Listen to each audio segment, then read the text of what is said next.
Thank you so much for watching. Thank you. Have you subscribed? Yes, you. Have you subscribed? You. Yeah, before you go, click. It's free. Click. Just that's it. Have you subscribed? You're laughing. Have you subscribed?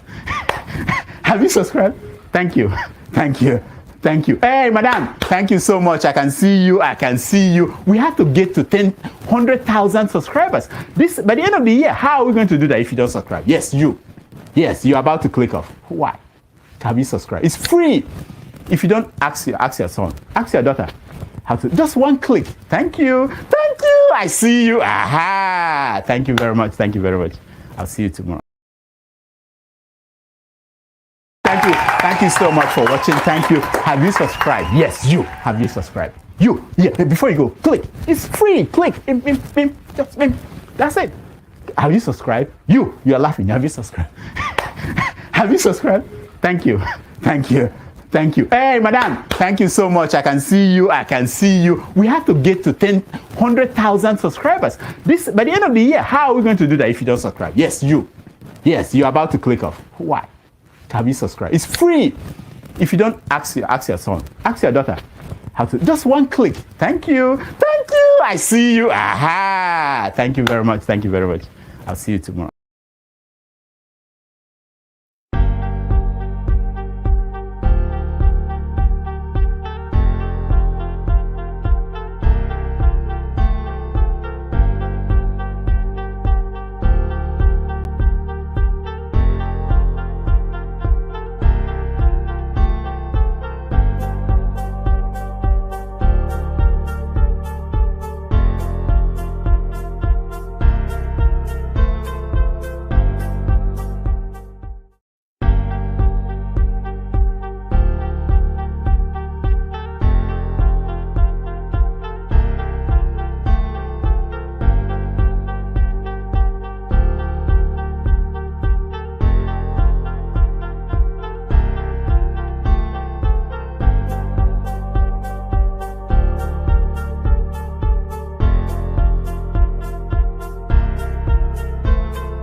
Yeah, good morning, good afternoon, good evening, depending on your geographical location. I am your host, aka Electricity, founder of ooooo Project Freedom. Today's topic is ask your representative. So those of you who are familiar with me and my gospel is that our representative lawmakers on both chambers, federal, local, whichever way you want to say, national, have all the position that these individuals are our major problem, threat to what? To our democracy. Now, some of you, due to copyright infringement, I can't play the video that the lawmaker, Mr. L, he said that Leke Joseph, whatever his last name is said in respect to what Adeola Feseyun made claim. Now, it's up to both parties to present evidence to support their claim. The elder or the rep member claimed that he has previously posted his earnings, his salaries, and entitlements. If it's there, I've not seen it. I have tried to search the internet to know if indeed this is the case. But what I find interesting there is the claim Adeola Feseyun made touched him so much that he came to the floor to issue a stark warning to her, up to the extent that it's a matter he will take up if the House fails to act accordingly. Now, I don't know which way he wants to proceed, or whether he wants to sue her, or based on defamation. But to do that, he must provide evidence of his salary. Adeola also must provide evidence of her claim. And until such time that both parties are able to provide the claim made, we will discuss this issue in the light of what the rep said. One, uh, that 5 days, 5 days into receiving their salary, or more than 5 days, some of the reps' money are not enough. By the end of the month, they don't have enough money to even live on. These monies are spent on constituent demand. That is his claim. Like I said, due to copyright infringement. I would have loved to play the video for you guys to hear, but like I said, I believe some of you must have heard the video, must have watched the video, and I know where I am coming from. You see, the truth of the matter is we have to hold our reps accountable. Their salary is shrouded in secrecy. I don't know why. They are civil servants, and why their salary is shrouded in secrecy, I don't know. Secondly, why would constituents go and meet their reps asking for favors, monetary favors? Why not demand for what? For a change, for policy that what? That will bring about change. Because the truth of the matter is, if you demand from, or if your demand is monetary, or our demand is monetary, they are ready to give you this money. But we're forgetting the bigger picture that at the end of the day, it's not about ourselves only. It's about generation, it's about policy that they need to put in place. Again, like I said, sadly, I can't play that video. I find the reps even standing up to making uh, such a statement. I find it very personally, very, I find it uncalled for, disgraceful for this kind of a person. And also, him coming out to say that he spent its money on the constituent is also disgraceful because rather than spending your money or the constituent allowance given to you on given to the people, just why don't you put things in place, create jobs, work on infrastructures, electricity, which most people depend on to carry out their daily businesses. So these are the issues that we're going to face over time.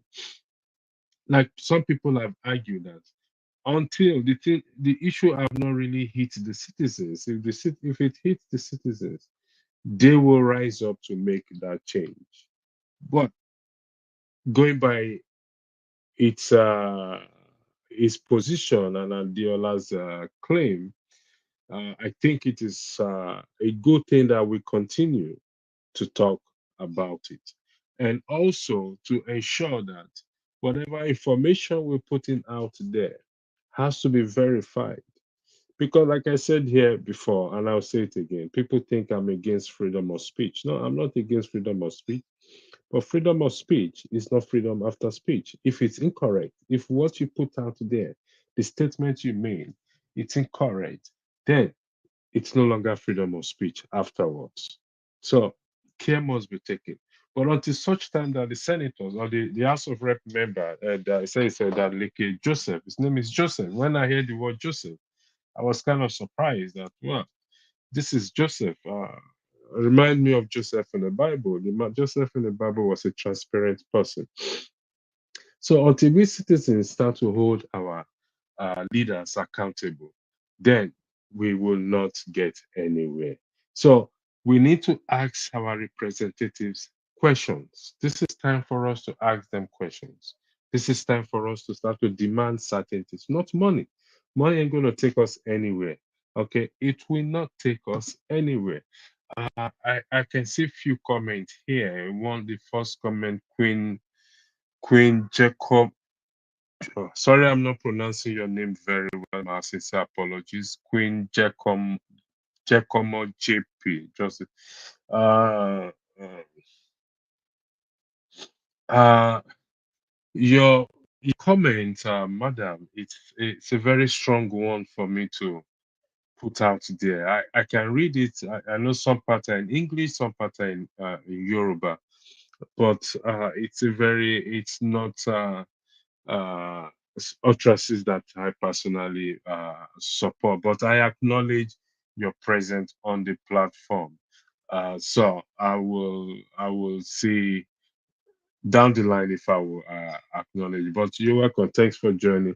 Sawa, greetings to you too. Thanks for joining us well too. So if we look at this issue very well, regardless of how we look at it, I was talking to a few of my boss actually, boss and colleagues that listen, whichever way we see it or look at it, the gateway to getting things corrected, all right, is when we start to hold our representative accountable. So, and how do we do that? I've often said that through Section 68 and Section 110 of the Constitution. So, if what Adeola said so pained this house, this rep, so imagine if every one of us, Nigerians on ground in particular, start to say the same thing or go after them, asking questions, demanding for transparency. Let's imagine what change that will bring about. This is the way I see it. Just Adiola said this. He came on the floor. He didn't refute the claim. If you have listened to the video, he did not refute the claim. I watched it. I listened. There is nothing to say I refuted the claim, beside him saying previously he has posted his earnings. That what they earn is not there's nothing secret about it. So for those of you out there who knows what they earn, I don't know. I've tried searching. I can find, and if we go on the route of freedom of information in Nigeria, probably it's going to be a dead end. So if you know really for a fact how much these people earn, if you know for a fact, if you have that document, if you've seen their pay slip, like I said, it's not something to be shrouded in secrecy because they're public servants. If I'm a public servant, you should know how much I earn. It will be there in the open. And why would they spend money or give money to their constituency? That is a shame from in my own book that I will spend money for to constituency rather than creating the avenue that these people will be able to generate money. Create an enable environment. That's the right word I'm looking for. Create an enable environment, okay, in terms of jobs, in terms of businesses, enable businesses, empower entrepreneurs, because most Nigerians are entrepreneurs. Just because of the situation of the country, they don't depend on the government. It's a survival for most Nigerians. So rather than creating this avenue, this for them to work, for them to be, for their business to grow, you are dashing them money when they come to meet you. Where would that take them? And for the constituent who goes about asking, demanding for monetary, I think, I mean, we share the greater blame. The constituent, to me, we share the greater blame. We carry the greater blame. And if we don't have a change in behavior right now, going forward, it's going to be a very, very hard hurdle for us to jump at, because these people are rightly telling you, blatantly, boldly telling us that they give us money. So you don't have complaint. You don't have any leg to stand on to complain. We don't. So we can lament day in and day out and not taking the rightful action. Nothing will change. There, the man said he gives out money. to his constituents, money from his own salary. That is his claim to what? To his constituent. Now, whether this is true or false, I'm hoping that what's his name? Jonaba. I think Jonaba is from Kogi State, if I'm correct. I'm hoping Jonaba will be able to come and shed light here. He probably may know this rep. He probably may know if he knows those that he gives money to, but I don't know that. Citizens, listen, Japa is not the solution. It appears to be part of a solution in the context of Nigeria, because many of us left. This is why I keep I a few occasions I have said most of us who left either for whatever reason and now on social media, none of us believe that one day we will come and sit down here talking about Nigeria. Because we had this at the back of our mind. Some of us, I won't say all of us, but most of us have this at the back of our mind that when I go after some few years, the country will be better, then I will return. But that is not the case. So we left. Who did we leave it for? For the same corrupt people. And over time, they breed their likes. If we have stayed behind and fight it and push for a change, maybe we would have gotten somewhere. Now, we're going back to the statement that says, he that fights and runs away lives to fight another day. That is what we are facing. That is the dilemma we find ourselves. He who fights and runs away lives to fight another day. The problem is there. The problem hasn't gone away at all. And it's not looking like going away anytime sooner. But except you and I will now start to do the right thing, to have a change of behavior towards what? In how we deal with ourselves and our representatives. Listen, whether it's found to be true or not, Adeola's claim, it has made the impact that I personally desire. The impact is it brought one of them on the floor to speak, claiming to be the representative of the people. So if somebody's representing you, he must have your good at hand. That is just it. So, and we must stop to ride on this pause that, oh, who elected them? We did not elect them. They were not elected by us. They find themselves there, this and that. If that is the case, the man will not bother to come out to say that, oh, he gives his constituents money. So whether we elect them or we don't elect them, they are still our representative. We can fix it. And if we fail to fix it, sadly, we'll only be coming back here every day talking the same thing over and over and over and over again.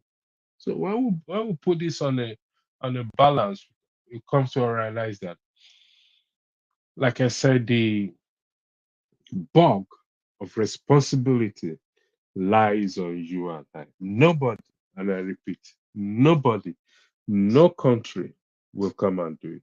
The whole world is interested in Nigeria, whether you want to believe it or not. Not for good, for what they will benefit from it. So the state capture we're talking about, or the argument on the state capture, this state capture would not have been possible if not for what? For our elected or so-called elected representative. They are the go in between. They are the go in between of this issue regarding state capture. And so if we don't get our acts together, and start to work, find a way around this thing, and ask your representative question, either nationally or, I mean, locally or nationally. You just have to start to ask them question on the state level, on the federal level, on the local level. These three aspects. Listen, for what it is, how many people will they shut down? Few.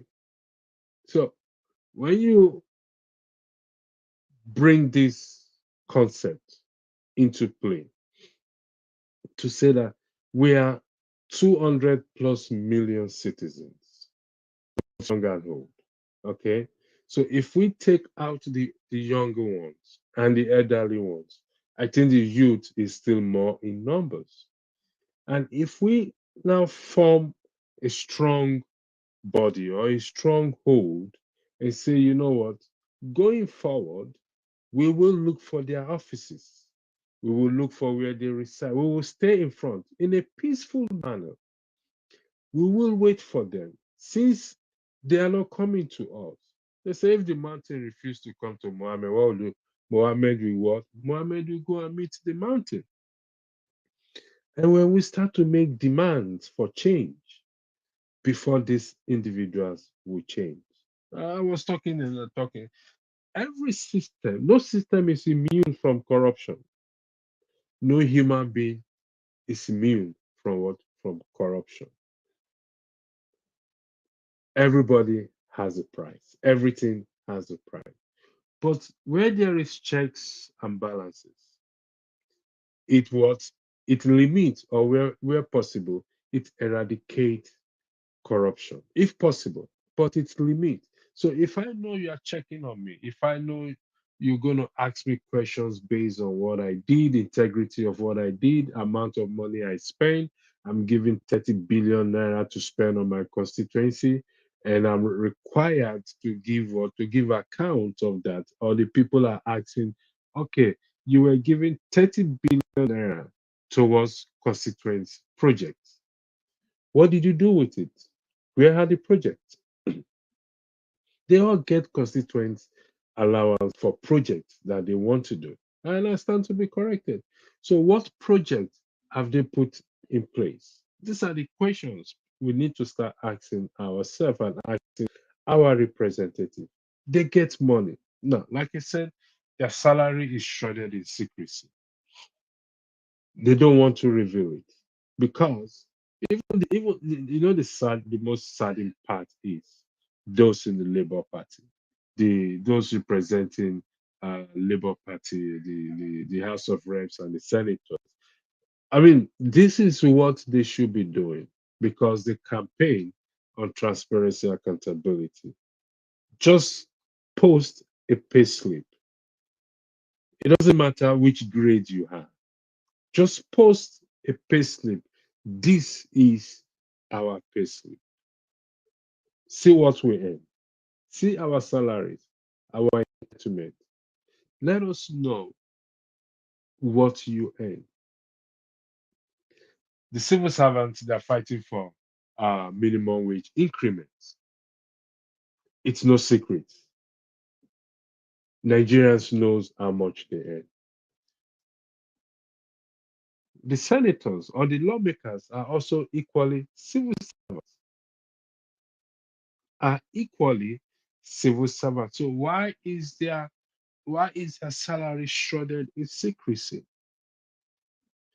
And the fact that it's shrouded in secrecy already put a dent on their credibility.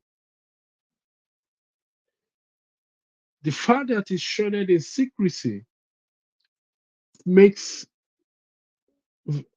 a statement that they can't be trusted. Because if I am representing you and you ask me, how much do I earn as your representative? I can tell you to go under freedom of information, you will get it, or I can provide it to you. I'm ready to defend it. But if I'm hiding it, and at the same time not doing anything to support infrastructures or the constituency project, then there's an issue and an issue to be addressed ASAP. That means you need a change. You need to change that your representative. The Constitution makes provision for that. Not until 4-year term, but you can make this change in between year 1 and year 4, which is the Constitution, Section 68 and Section 110 of what? Of the Constitution. So until we come to this point, you see, we all should thank Adeola. Let me put it this way. Like I said, it's she still need to provide evidence, okay? But for the fact that the member of the house could come up to challenge what she said, it's a plus to her. I repeat for the record, both parties are required to what? To provide evidence to their claim or correct whatever they have said. However, for the fact that the member of the house picked it up and felt that it appears felt you see he didn't deny the claim Adeola made. The money they had to if I'm earning 2 million naira for a month, 2 million naira monthly, and within 5 days or more than 5 days that money has finished, spending it on constituency who comes to ask me for money, then I'm not doing a good job. It's just the truth. Because if I spend all my money, my salary, on the constituents, then I'm not doing a good job. I'm not doing a good job representing them in the house. I'm not doing a good job in terms of policy. I'm not doing a good job in terms of making legislations and policy to create a enable environment for them to be independent in carrying out what their businesses. I am not doing a good job. Whatever policies and legislation I support or I put on the floor will be what people orient to benefit the people. Even if we are giving tax rebate for companies, this and that, it is geared to putting people in employment. So I'm not doing a good job. It's sad to say, but that is what that is the truth. Maziuzi, okay, thanks for joining the show. Uh, thank you for joining. The floor is yours. The floor cannot be mine. I've Okay. I've basically enjoyed listening to your frustration. I believe you watched the video, the video of the member of the House of Rep. Which one? The one that took Adiola on, right? Yeah, the one that Sunday. I mean, I remember. It says Elder Leke Joseph. I'm trying to pick up his last name. Elder Anyway, Leke Joseph, something like Jangbadi or is whatever it is. typical of their rant. You know, he finished ranting and he made two fundamental errors. One was that he did not still tell us the amount he earns. You know, he didn't tell us. He was just saying, we don't earn this. Ask my constituency. I don't earn this amount. But he ended up not telling us how much he earned. If he were to be an upright man, the way he claimed, he would have told us, okay, Adiola said we earn XYZ. Is a lie. I earn only 1,200,000. Adiola said we earn 400% of this amount every month. One would have expected him to say is a lie. I'm not earning 400% every month, but 400% every year. See, he actually knew what he was doing because he mumbled the whole thing. Moved Adeola from America and yanked him in the UK. And I commented to Adeola, I said, now they have given you UK residence. It's time to leave America and move to the UK. You know, it's quite funny. But one more thing, you keep referring to them as civil servants. Well, they are not necessarily civil servants; they are public servants. But irrespective of the nomenclature, I think we have to understand, like George O said in his book, The Animal Farm, all animals are equal. Some are more equal than the others. I mean, it's a reality. This is realpolitik. This is, the real thing. No matter what we say we do, we have people within the Labour Party, for instance, elected in these assembly, and these men and women under this Labour Party partake in the largesse. None of them had, in any way, shape, or form, for once, protested. Oh, I was discussing with one of them, I think, about 2 weeks ago here in Abuja. And, my thing was, he was trying to explain to me, oh, why they are handicapped, why they. I said, listen, all of you get leg. When he asked me what I would do in his position, I said, in your position, if I were to be there, what I would do is that I would make use of my leg. I have to, at some point, on issues that I genuinely believe that are not right, I can bail out. I can walk out. I can stage a walkout. I mean, you can, again, this is not about knocking any party or anything, but is now honestly lumping them into one and, saying that they're all the same. Because if you go back again, in the year 2003, when there was another set of election, and fast forward to 2006, when Peter Obi became the governor of Anambra State.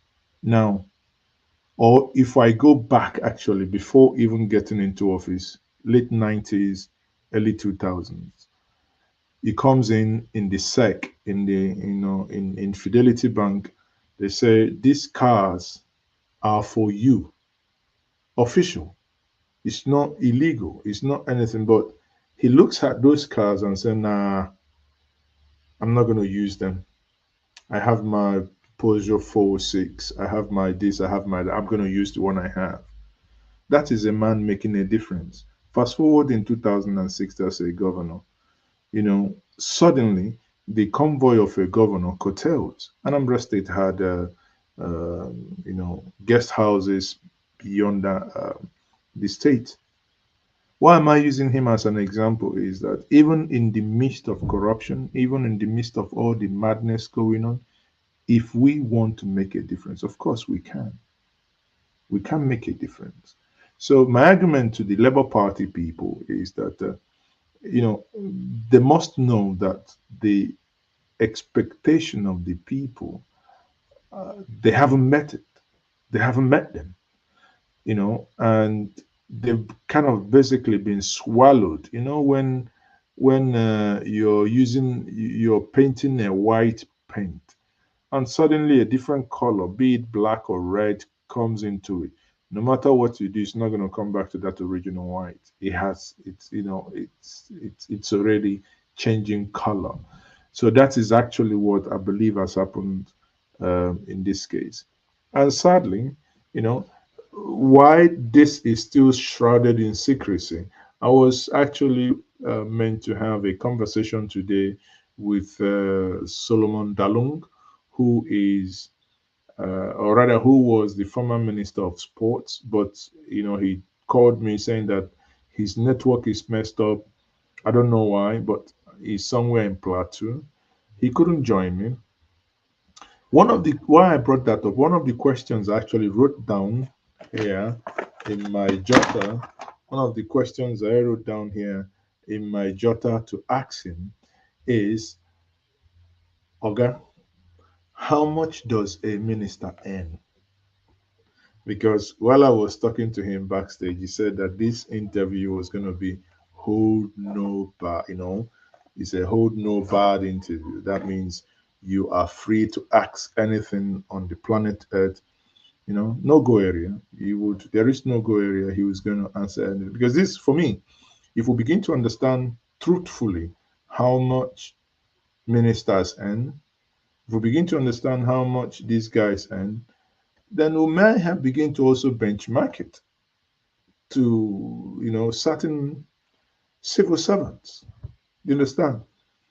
If not, why would someone, a professor who engages in certain research, maybe they don't, maybe I don't know. But professors, please don't take offense. I'm not saying you guys don't do research, but it appears you're not doing enough, because if you guys are doing enough, you know, we may have been getting some inventions, and we shouldn't be buying everything. But again, we should have, for instance, like professors have benchmark their salaries to what these guys earn. Do you understand?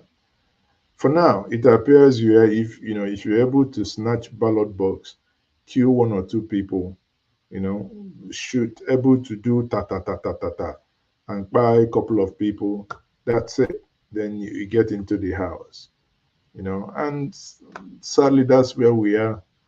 That's where we are, my brother.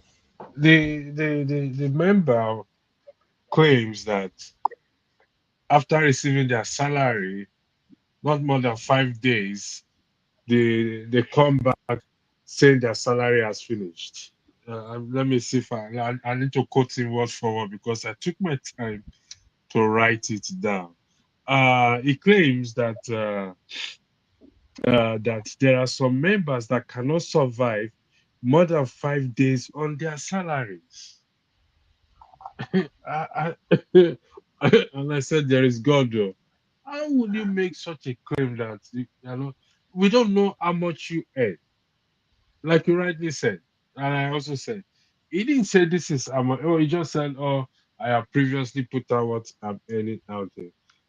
If we know how much you earn, and you are coming to tell us that some members' salaries after 5 days they come to ask for money, even within a month. Now, I look at the constituents as to why did they go? Let's say he's telling the truth. Why did they go demanding for money rather than demanding for a change? Brother here.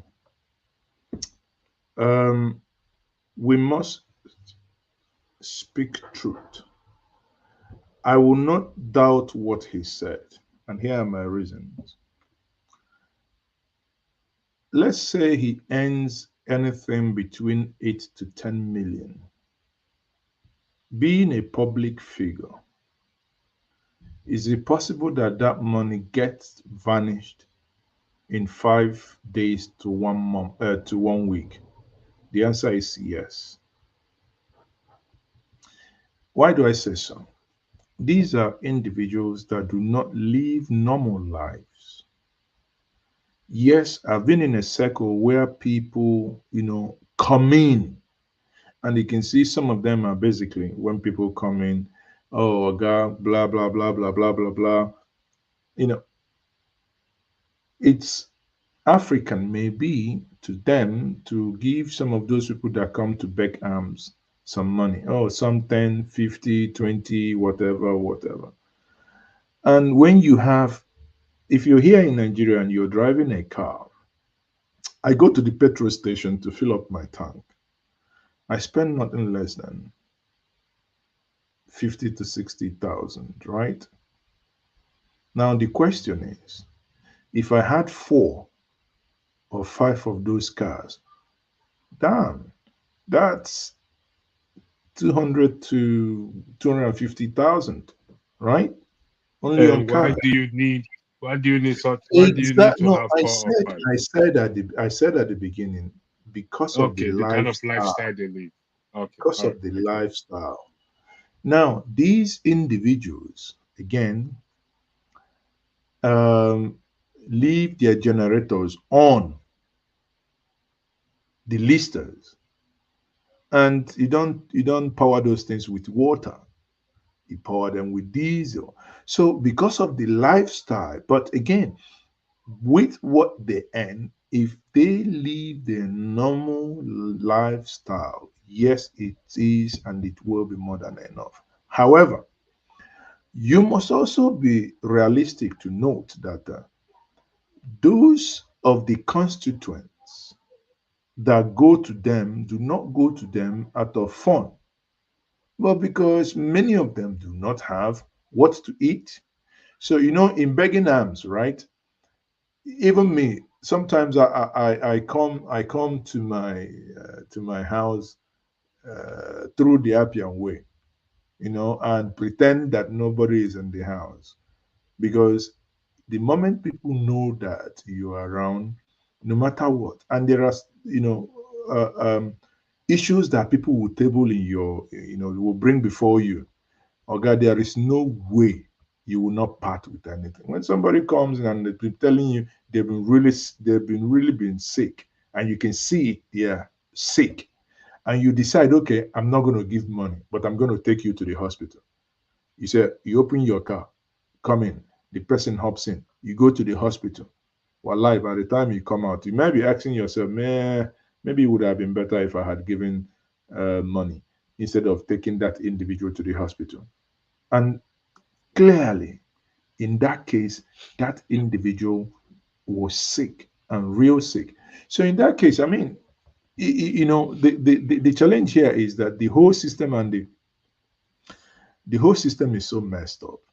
The system is terribly, terribly messed up. And because the system is messed up, it affects everybody. You, as a private individual, sitting down where you are, to be honest with you, do you know how many people call you to say, give me this, give me that? I have people in my state of Anambra, close relations, driving shuttle.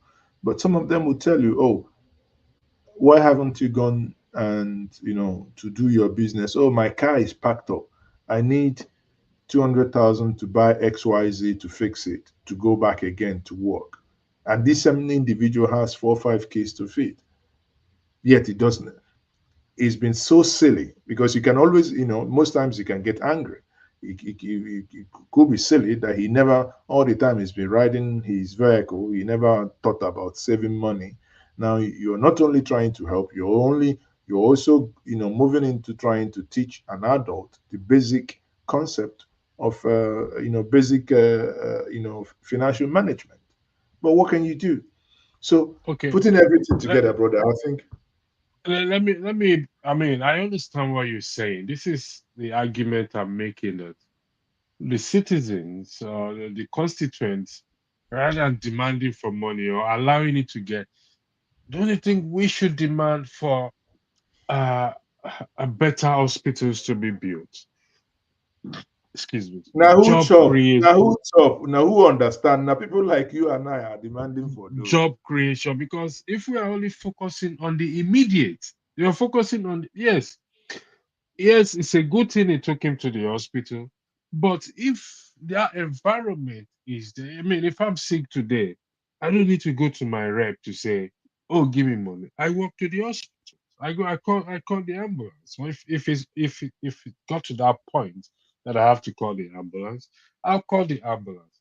There's also, I mean, you live in the UK, so you know there's also out of doctors that call you can make. That doesn't mean that they can talk to you on the phone, assess you on the phone, and make a decision whether you should come in or you should just go to the pharmacy. These are the what which people should be demanding. For example, good roads. I mean, I have been, I've not heard where someone, except in an extreme situation, an accident or whatever it is, change shock absorber. I've not changed shock absorber of a car. The roads are not made of gold. They are made of Mhm. normal. I've not changed shock absorber Of in course, a why would car. So because the roads are there. Does that mean they don't have potholes? No, there are potholes on some roads. So, but they fix it. Sometimes even the pothole stays months, weeks, months, and sometimes years before but they end up fixing it. So these are the demands that we should be making rather than looking at the immediate benefit. Because yeah, you see, I would not go with that argument that yes, the person is sick, I don't want to give the person money. But let's go with the argument, or I'll go with the argument that we need to start to make this demand and ask them question, why have you not the money they get, I mean, from my understanding, they get constituencies allowance or project a fund to do projects in their constituency. Why are they not doing it? That is where I am, I mean, coming from. I yield the floor back to you. You see, I actually totally agree with you, but I must also be realistic that to understand that not every member of the constituent is learned. Not every member of the constituent has the basic needs covered. If you take, for instance, where you are in the United Kingdom, there is basic wages. If you do not earn up to that and you do not own any landed property, anything you can fall back on, then you become the property of the state, right? So that means if you're sick, you do not need to worry. You know, if even if you're hungry, worst case scenario, as long as you're on benefit, you can go to what was they call them, food bank, and get something to eat. So you Sorry, can, let me just buttress what you just said yeah, now. Food bank in 20 during the COVID when I returned, because there was an issue with my benefit, or I have to rely on food banks. I went to they actually give me I got food from food banks. Okay, they sell it until you sort yourself out. And most of the food is not what I eat because I don't like eating processed food.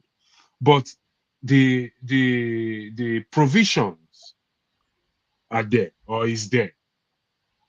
And these are the things they should look at. I just want to buttress. For example, as I'm talking to you, I'm not feeling well. This is my own form of therapy. I'm on antibiotics. I'm trying to get better. But it's easier for me to go see the doctor. I don't need to go through any red tape. I don't need to go and meet my constituents, my rep to say, give me this money. I want to go and buy. I want to go buy drugs. The first principle of health is attend to the person regardless. So you will be attended to. We can talk about finance later, but that is not the case in Nigeria. but Sorry, you the floor see, is back to you. Thank you. what you have basically done is comparing two different environment that has no correlation, that has no bearing to one another, right? Because if you talk about the UK, and because you mentioned it, that's why I just wanted to tell you this is what is obtainable. But in Nigeria, even the rep himself, even the rep, even in his own convoy, even when he has an accident and he is rushed to a hospital, nobody, nobody will listen to him until someone makes a deposit before they can touch him. That is emergency. Okay, so because the whole system is warped, so he's not even saved, he's not even immune from the madness that is inherent in the system which they have found themselves in.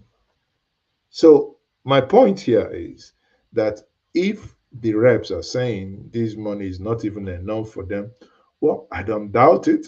But the only reason I will now say the only reason why those funds are not, or rather is not enough, is because they are living beyond their means.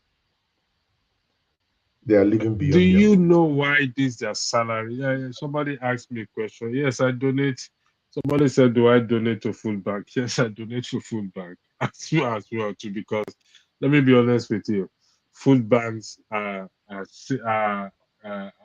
saving people. Whether you want to, and listen, it's not designed for the poor. Just get it, just because you don't know when you will find. In fact, for the immigrants and those students, for students avail of food banks because sometimes it's very challenging for them. Students avail of food banks. Yes, you said. But but Um, but Go food ahead. bank, can you just walk in there and get some? I mean, I don't know, but can you just Oh walk in yeah, there and get yeah. some? You can I just don't. walk in. I thought Yeah, it's. you can. You I can just thought walk in. it's you have to be in benefit or something like that before No, you have not to be. necessarily. No, not necessarily. You don't have to be in benefit to get a food bank. Like the one that is not. I don't think that was a food bank, but they have this Monday program, the 7-day Adventist that I attended back then. They have this Monday program where it's open for people. They cook food for people to come. They more or less care for the elderly ones who are lonely, who comes there and spend time together and play dominoes. They cook food for them and they eat and they do that. Some churches do it and some organizations, even Tesco's, all those things, they donate to the food banks as well too. And most of their products or people, if you go to Tesco, you will see the trolley out there. People buy stuff. You can buy anything and just throw in there for those of them for people and it's working. It helps people a lot who find themselves in need. The only thing I say to people is don't go there if you don't need anything. Don't go there because you want to save your money. I always say this. Do not collect anything from the food bank that you can afford because you want to save money. That will that is I don't encourage that. So you don't have to be on benefit. From my understanding, you don't have to be on benefit. The floor is back to you, sir. Thank you. Anyway, bottom line is the our reps sometimes or rather in most cases are not doing they're not doing enough. But also we must also not fail to mention that they are also victims of the warped system, right? I remember one. They're also victims of the WAP system. There, I remember one. I can't recall his name, but I think the guy is from Ondo, either Oshun or Ondo. He was a former senator. He granted one interview and he said something very striking. He said that if you want to live upright, that actually going into the House of Rep or into being a senator will make you poor. Considering what he was earning before, if you want to live upright. And one thing is that many people, if we are fair, let's take for instance, a minister of the Federal Republic earns about 950,000 naira official, right? Round it up, say 1 million. Now, that's barely what a caregiver in the UK earns in a week, in 1 week. A caregiver. But you are comparing now. I mean, Well, I if no, if the if the system in Nigeria, if the environment, it's designed or it's made like that of for UK, where there is other amenities there. 1 million naira a month will be a very, very big money. I mean, 1 million, to be honest with you, 1 million naira. It's just that Buhari and the subsequent individuals on colos, let me put it this way, destroyed the whole thing. Because if you recall, in the UK, in the year 20, 2000 and 2008, 9, 10, 11, 12, in 2010, 2009, 2010, during the financial crisis, I know people who moved back from the UK to Nigeria within the oil sector. Salary then was 1 million, and people had to move. You know what 1 million meant? Then 1 million was like earning, netto, net, £4,000. That's what it meant. And people had to leave the UK. But because we now have this bunch of, you know, clueless people who have messed the whole system up, that when you talk about 1 million, 1 million now is virtually nothing. I recall when we used to do importation, when I fly from Nigeria to America, I mean, basically, you are, for you to have about $30,000 or $35,000 to load a 40-feet container, my brother, that money was less than 5 million naira. Heavy, big money. When you hear big money, heavy, big money. But the same amount of money now, you can always, you probably go and look for a bullion van to carry the same amount for you now, right? So, just opposing this and putting this in context, the context here is that the system itself, destroyed by those who are at the helm of affairs, affects everybody. And to your question, why are people not demanding for things to be done, but rather they are demanding for their stomach? And hence, I brought it back to the UK where you gave an analogy. And I said, were you to be in the UK, you are hungry or you are sick. Honestly, you don't necessarily care about the new factory coming up. Now, first, you need to get in something into your stomach. It's only when you get something into your stomach, you have a shelter, then you begin to think, okay, just put it this way. Imagine when Boris was the mayor of London with Ken Livingstone, the argument was the second Heathrow runway. Someone who lived in Hayes, of what use is that conversation if that person hasn't eaten?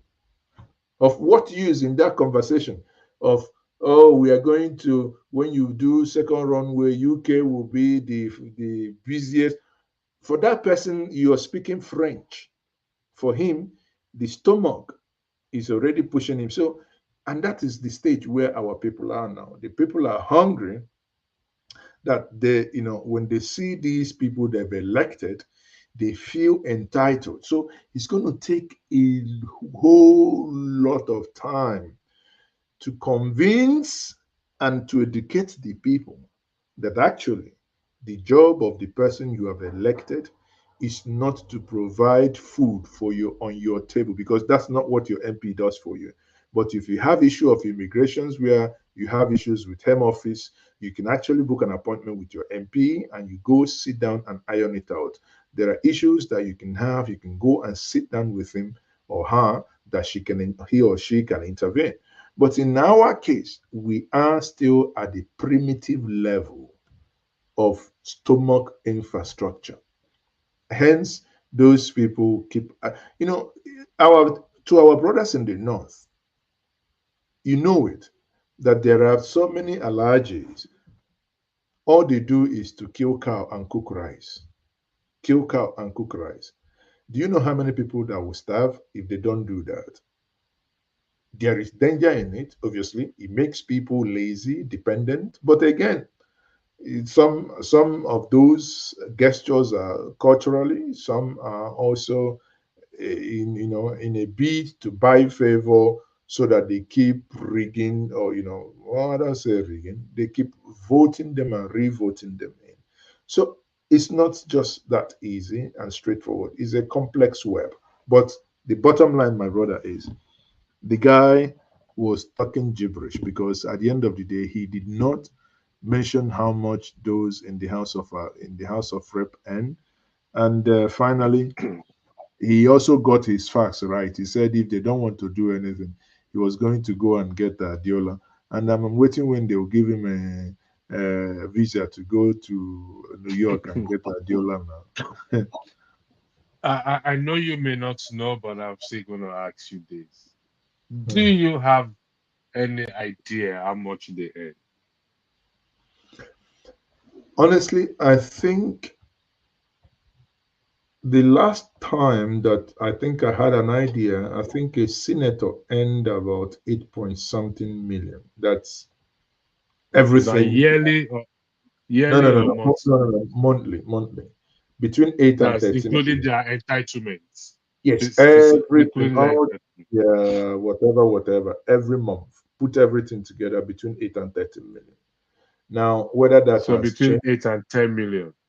13 million, 8 and 13 million. Between 8 and 13 million.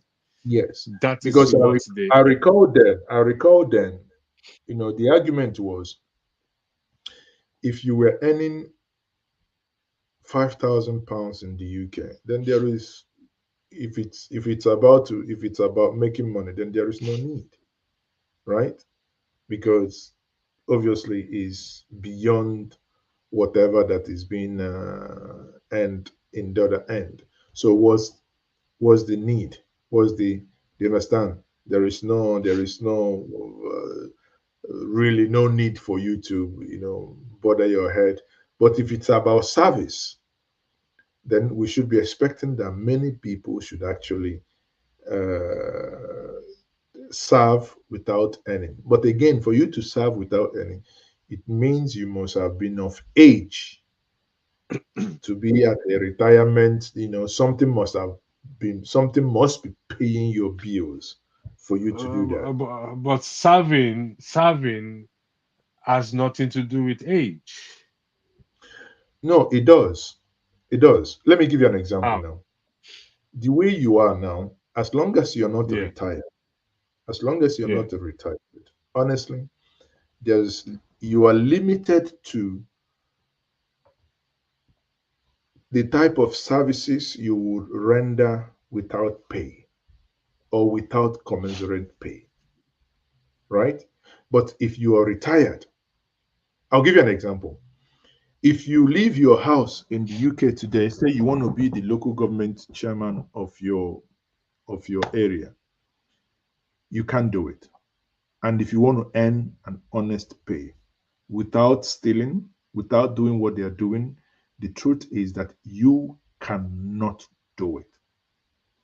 But if, assuming you now retired in the UK, you have your pension, £1,200 every month, you finish paying your mortgage, your car, you do not have any car loan, the car, your rackety car, it's on you. You can remove it, you can son it when you're leaving the UK, and no road tax paid. Your council tax at that point, probably, I don't know, maybe one person household if you're not living in a higher band, a place where you know that every month you may not have more than £500 outgoing, then you can volunteer to go to Okokomaiko local government and say, I want to be the local government chairman and I want to do it for free. But in your younger days of hustling, you couldn't do that. And because the pay with the lifestyle and your standard of living cannot carry you, the only way you can survive is when you begin to soil your hand to do things that others also do. Uh, I'll take you on that. I'm coming back. There's something I Yeah, need please do. clarification. Do let's. I want us to actually explore that because Yeah. I know there was a time certain offers were made. Then, working in the UK, with an American company flying over all the globe, when you look at it, actually, whatever was in the offer was so laughable. But to someone who is in Nigeria, I mean, it's a dream come true. But for you, because you have a young family, you have a mortgage that still have over 10 years to go. It's an obstruction. If you think about it properly, you understand what I mean. It's basically an obstruction.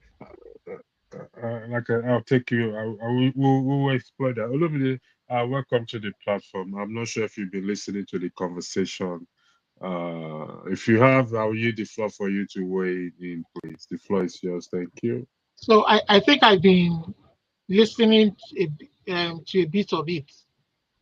You were talking about the senator's comments to Yeah, in Adeola respect to Feseyun. Adeola's claim, the House of Rep member comments. So like Mazi did say, I think I heard Mazi saying that if the accusations Adeola, no, not accusation, the statement she made were true or not. So, but that tells you about the quality of people that claim to represent the people. You understand? So this is what we talk about when we say they weren't voted in the first place by the people. You know, because the people who are currently in the House of Assembly or in every elected position, they don't make these people work for these positions. When I say they don't make them work, I mean they don't make it free and fair. When you make it free and fair, and when people come out, you will see local debates. Somebody who wants to represent a constituency, you understand? You will see them from different political parties. You will see the community of those constituencies organizing debates in town halls. Not even any big media or big TV organization organizing the debate for them. You will see local people organizing debate in town halls to bring competition, so that let them come and debate what they want to go and do there. And we will take notice of all this, make records of it, and then when they know that when they get to that Abuja and they know the kind of constituency they are coming back to meet, and they fumble, they know they are not coming back. Because I know some of them want to stay there perpetually to be re-elected every 4 years so that they can keep earning that humongous salary. You understand? By the time a person gets re-elected over and over and over with those humongous salary, you understand? 2 times is okay for him to be made for life, while the people in his constituency are languishing. That's what we are saying. Make it free and fair. It would naturally generate debate. It will remove Let me ask you this federalism. question. Will go into the dustbin of history. Let me ask you this question. I think KJ made this statement last week. Sorry about that. I'm not that strong, but I think I have to do this to keep this up. You said these people were not elected. That's one. 2, Majority of them were not elected. That's right. So they rigged themselves to that That's place. right. Okay. Secondly, you said you made reference to debates. Who is to organize this debate, if you don't mind me asking you? As he was talking, I was laughing I'm already. saying at the constituency level. So that means the constituents are the one, or any, For for instance, example. if senators people are canvassing, different political parties with their different candidates are canvassing to present candidates. I mean, if different political parties are presenting candidates for senatorial positions in different constituencies of a state, a senator, I believe a couple of local governments will be under a senator's purview or House of Rep purview. You understand? So those constituencies that senator will want to represent, they can come together and organize a debate in a town hall. Most of all these local governments have town halls. They have headquarters. They can organize it at local level. Let's hear them out. What do they want to offer us? Knowing that the election will be free and fair and that the people's vote will count, they better have a good program for what they are going to I'm do. still trying to, sorry for it, I'm still trying to understand or get exactly who, excuse me, who is to organize, who is responsible, who are you saying Different should organize? organizations can come together. It could be So, neighborhood organizations. okay. It could be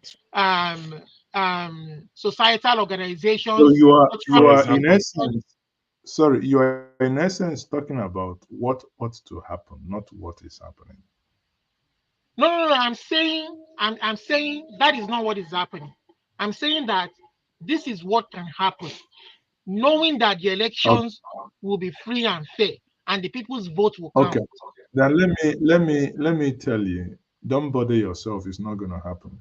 You know what people don't know is, yeah, I know it won't the happen, mind. Mazi, Hold but that on. is You know, what I'm saying. I the know it won't mind, happen. the mindset, the mindset of the people. It's also part of the problem. Do you know you cannot gather people, no matter which location, and say, come, let us discuss XYZ. And at the end of that discussion, you give them only pure water, they will spit you with that pure water. No matter So what. Mazi, Without, so I understand. it I means, understand, Mazi. I understand that at this present time, this is what is prevailing. This is what the situation is. The reality facing us in the face. But because this kind of situation have pervaded us for a long, long time, you understand? It will be difficult to fight and come against it. You understand? Like you said, that mindset was built over time. But we can, if leadership, now this is where leadership comes in. If they truly want to change that society and start laying that foundation from the very bottom again, at least make the elections free and fair. That's what we're saying. So that quality people can come out. I'm not saying in one day we are going to get quality people coming out. But when people begin to see in the large majority of the society, in area, the land, that our elections are free and fair, you understand? Then you begin to see quality, perhaps even people coming from outside. Nigerians wanting to go back home to say, you know what, I want to go use my knowledge to serve my people, and things begin to, because see, part of what you're discussing now, look at that House of Rep member. I don't even know which civilized society will give constituency allowance to senators or members of House of Rep. They are known to make laws and influence the politics of the country so that it affects their local surrounding, so that their people can benefit. I don't know where in civilized climes they give them money to go and do projects of their own, no matter how poor that society is. I've never seen it before. How do you change a society in that way? So which project is he going to do that the state governor cannot embark upon, that the local government chairman cannot embark upon? It's just an avenue to steal money. I don't know where they got that idea from, where you give close to 500 million naira to one person to go and do a project. Where? What project? I mean, I don't get it. All right, yeah, thank you, Olumide. Olumide, I want to highlight a comment here. Now, I don't want you to take this comment personal. I want you to see it, keep an open mind, because this thing has been playing on my head as well. I want to highlight a comment. And where is this comment again? Give me 1 second. Here it is. He said, why is this man making suggestion when he wants Nigeria scrapped? You see his byline? Who is that? Did you see the comment? I see it. Yeah, I see. I can read it. What who is he referring to? Yeah, he's referring to you. So okay, so maybe he needs to understand. That's true. I mean, I want Nigeria at this moment dissolved. You understand? But I want us to sit. I want people, the elites back home, who can manage that effectively, to sit down and organize that. I don't want war. You understand? I don't want us to war. I want us to sit down quietly and do it in a common sense way, like the people of Czechoslovakia when they came together and broke amicably. You understand? Like even the Soviet bloc, the old Soviet Union, they broke they splintered into several nations. We all know them today amicably. So I want Nigeria to be scrapped the way it is. If it keeps functioning the way it is right now, the way it is right now doesn't make sense. We see it every day. We talk about it here every day. You understand? On different platforms, different blogs. So that is why I want this scrapped. But at the moment, they won't listen. They won't listen. You know, the Igbo people are shouting that they are being marginalized, that they want to be treated fairly. Nigeria should be restructured. The Yoruba people, some are saying, to which I belong, is saying that we want out of that contraption. It's not functioning and working for us. We want our own country that is functioning and working for us. You have the Middle Belt people asking for their own Kwara Rafa nation, even though they are not making a whole noise about it. Recently, the South, the job people wrote a letter saying they want. So you have all these factions now. They are doing it, trying to do it in a sensible way.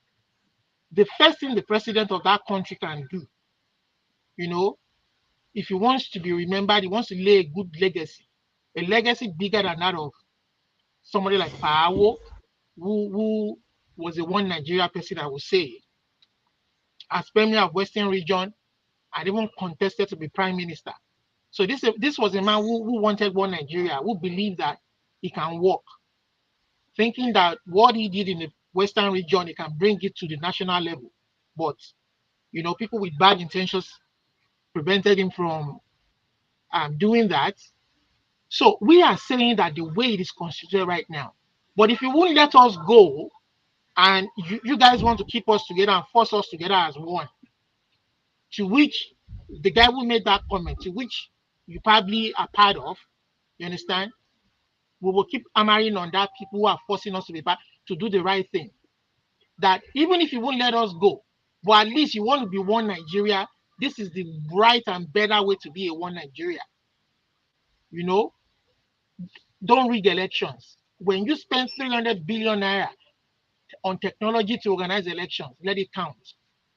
Don't go ahead and use biro and pencil to be raising numbers. It doesn't make sense. Mazi, do you have any follow-up question for him? No. Mazi, are you there? I am here. I don't want to be.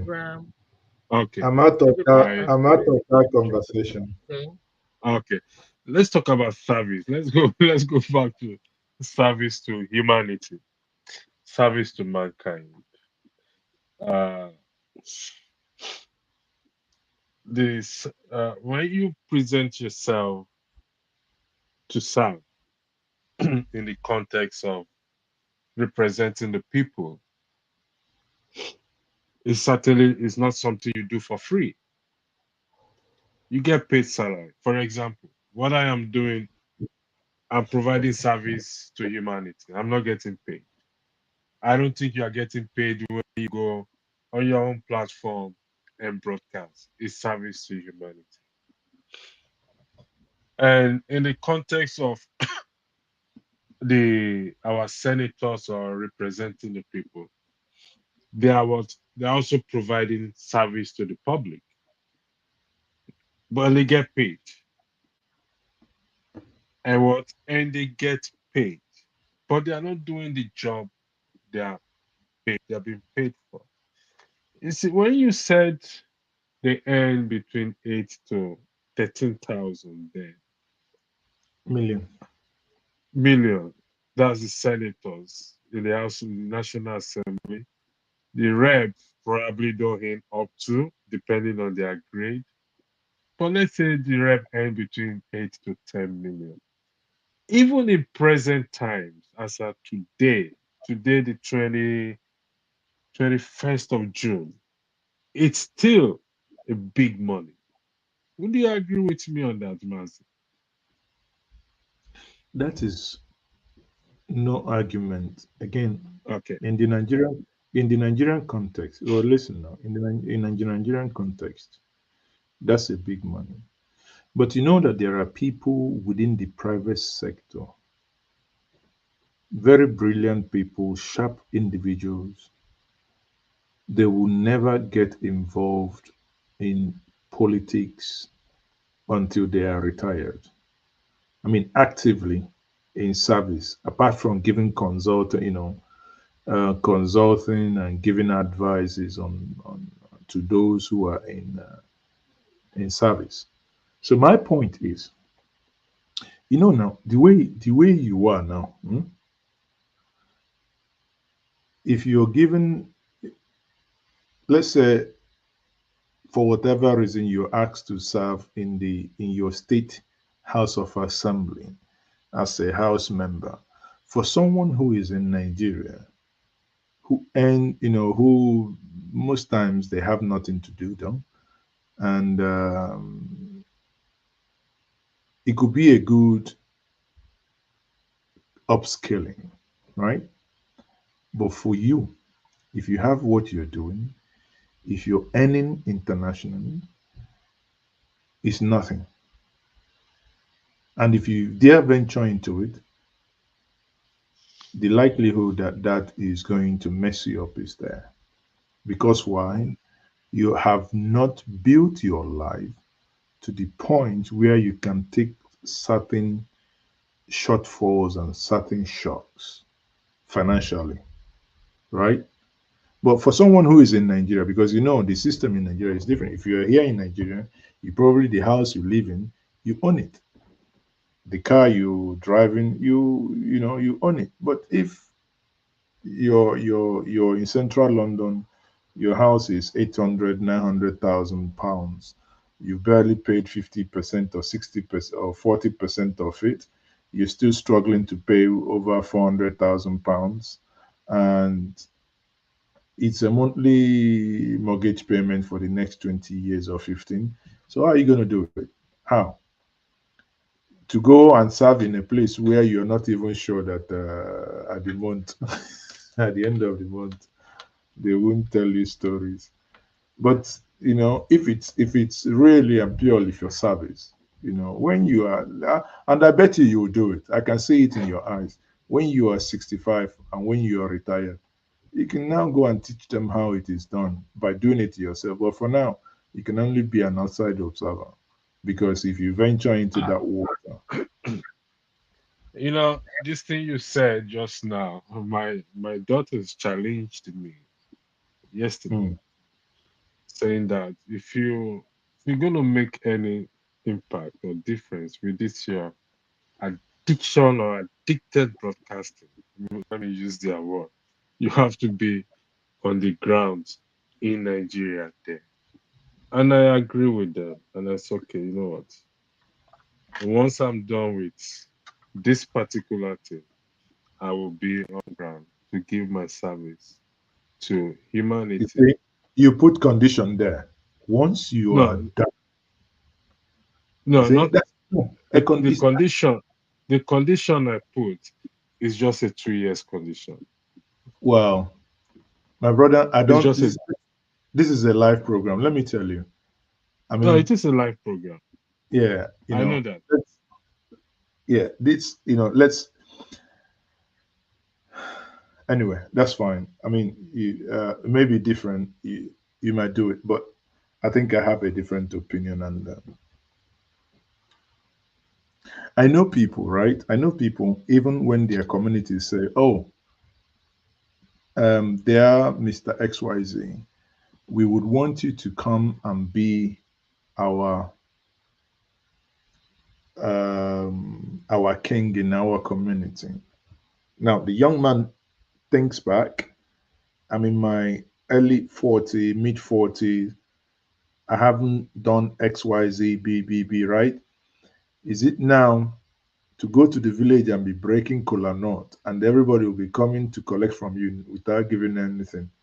If he does not have what it takes to be in that position and to carry the aura and the financial burden of that office, he doesn't venture into it. What does he say? He says pass.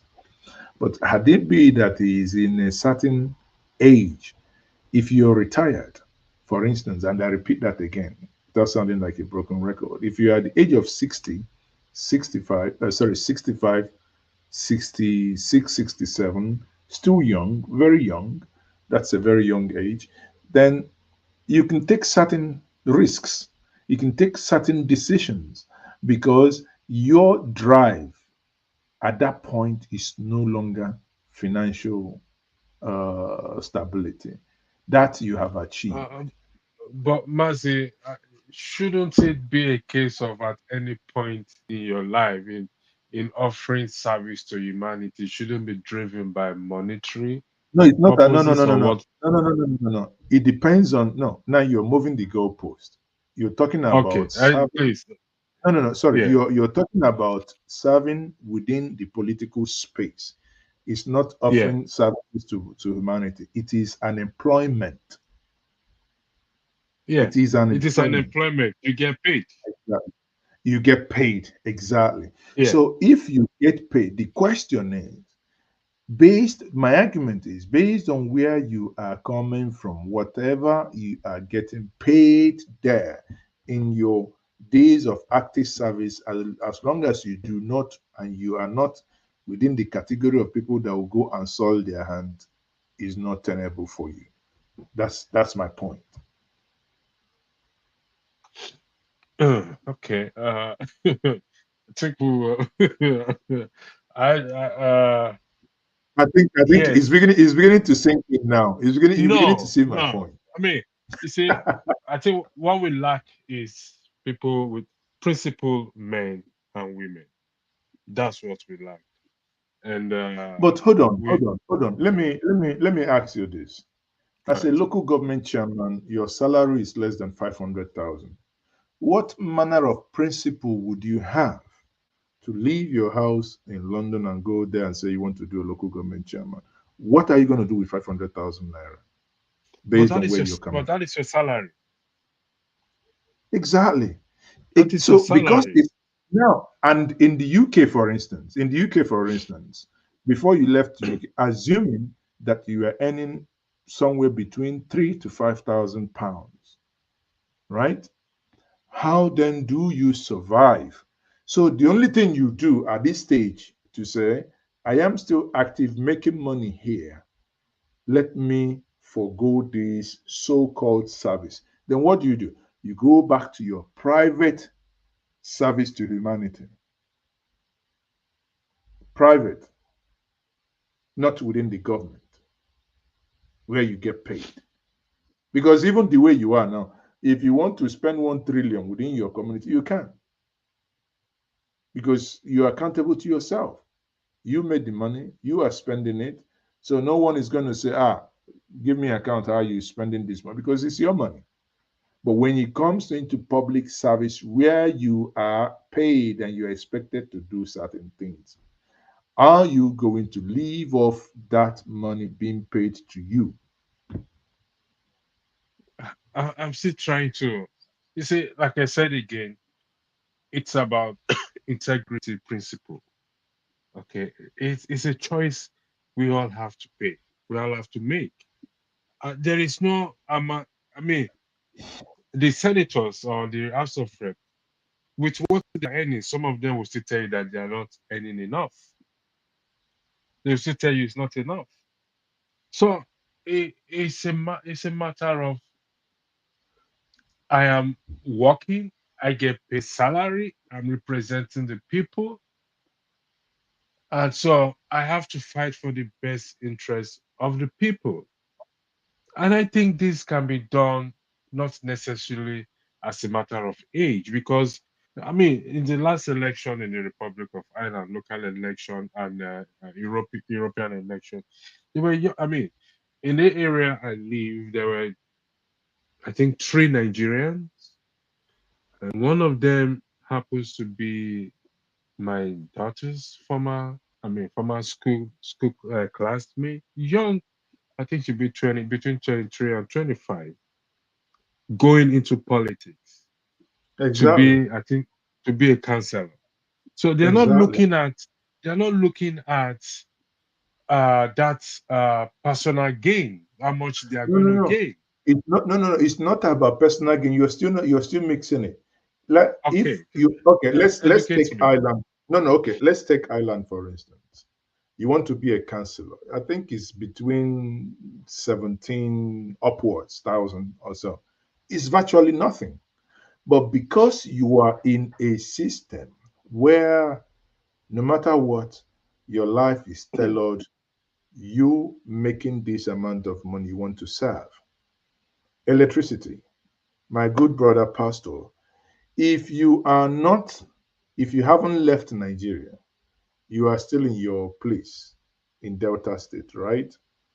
Then you can become a counselor. You want to reform a particular place. Now, whatever you make will be enough for you. The challenge I'm telling you now, you've tested the other side of life, you've upscaled. Therefore, in the place you are in the United Kingdom, you have bills and duties. You have your kids who go to school, they have certain amount of money needed every month. Now, what a sensible person now does is if and have an opportunity, you cannot go to Delta State and compete with someone who has lived there and has, can live within that same means. For you, what you're leaving behind, and somebody says you can, Nelly says you can rent your house. In which house can you rent? A house you haven't finished paying the mortgage. Do you understand? So you haven't. I mean, you can rent it out and its mortgage is being paid. Oh, okay. You can rent it and now change it to. So basically, and where would your daughter and your wife be? Mazi, I No, no, think no, you no, are no, the no, one no. getting. Sorry. Let's be practical now. Where would your kids then be? You rent Mazi, it out. at the stage that the kids are, okay, they are capable of living on their own.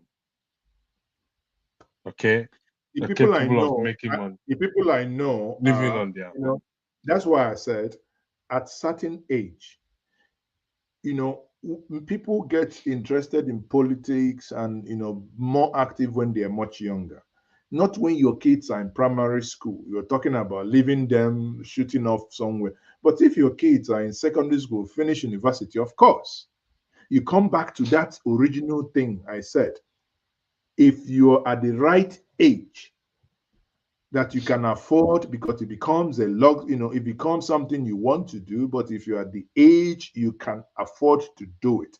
If not, my brother, now so your family go day road, they go just pack their thing, come out to go main road. Mazi, not to dive into, go into personal things. We will leave it at that because I know where I'm speaking from, I know where I'm coming from, and I understand Don't the worry, system. and I am here for you. Come, make But you. I will campaign for you 2027. we will discuss this issue on a more private level, or So let's go. not on screen. Finally, what is the way forward? Because it's all about solution. Yes, we have the stomach infrastructure. How do we bring the people to the point for them to just as we're doing? But I don't know if it must be effective because Adeola's comment is affecting the has affected the member of the House of Rep. But we are looking at how this same message can affect the ordinary man like you and I walking on the street for them to react or respond the way Now, this member of House responded. Thank you. my The floor brother, is- you you talked about solution. The solution is part of it is what we are doing. Because in discussing an issue, in analyzing an issue, without emotion, being, being dispassionate about it, and putting the facts out there consistently. This discussion we have now is like a leaking tap. It drops, it drops. Someone thinks it does nothing.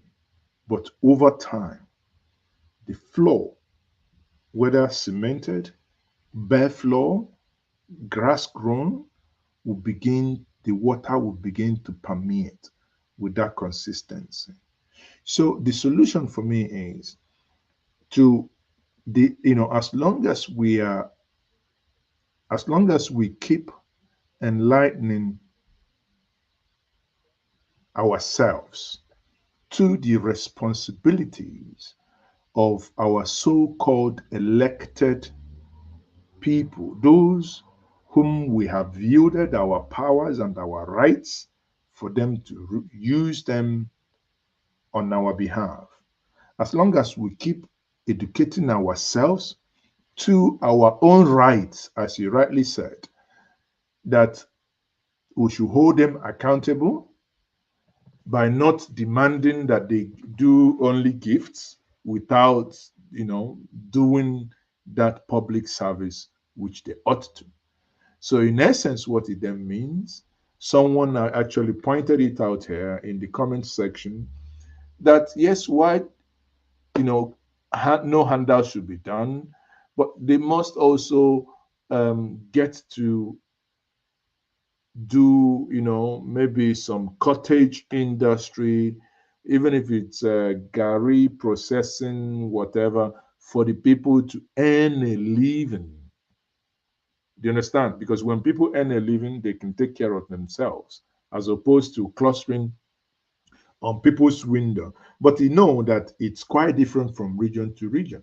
There are regions in Nigeria where that clustering has become a thing of status.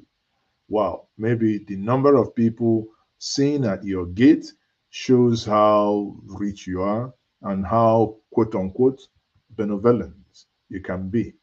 So the end of the day is, my dear brother, we can all test the waters and see how we can help. One thing is that the system is not working. We must and we can still keep speaking, when possible, engage those in authority, it's by way of interviews and bringing certain things to them. I mean, it's not that they don't know, but by way of presentation, also let them know that we know these things and these things are not right. Guys, you guys have to change this. We keep pushing. Today, we've seen in Kenya, the young Kenyans are on the streets, they are fighting, and they are saying, well, our fathers didn't do these things well. Now it is time for us to do it. And when people comment and say Nigeria is sleeping, I say, well, not necessarily.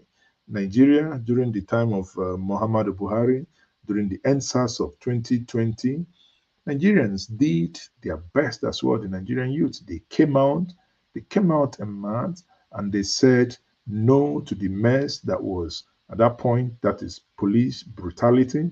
But at some point, the government again did what they know how to do best, intervened, and they used violence to disperse the people.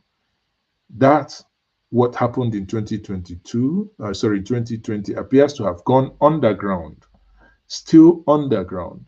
So again, everybody knows that it's like a petrol that has permeated the floor. Maybe looking for something to ignite it. And I believe when Nigerians again, with the level of hunger, anger, and the desperation that we see here every single day, with that, when the people really stand up this time around, it's going to be something different. I'm telling you that. Because, brother, you go buy tomato now, it can't be like, say, No, tomato now. you don't need to tell me. Tomato, 15 how do they call it? 15 balls of tomato. No, 16 balls of tomato was bought today at 4,000 naira.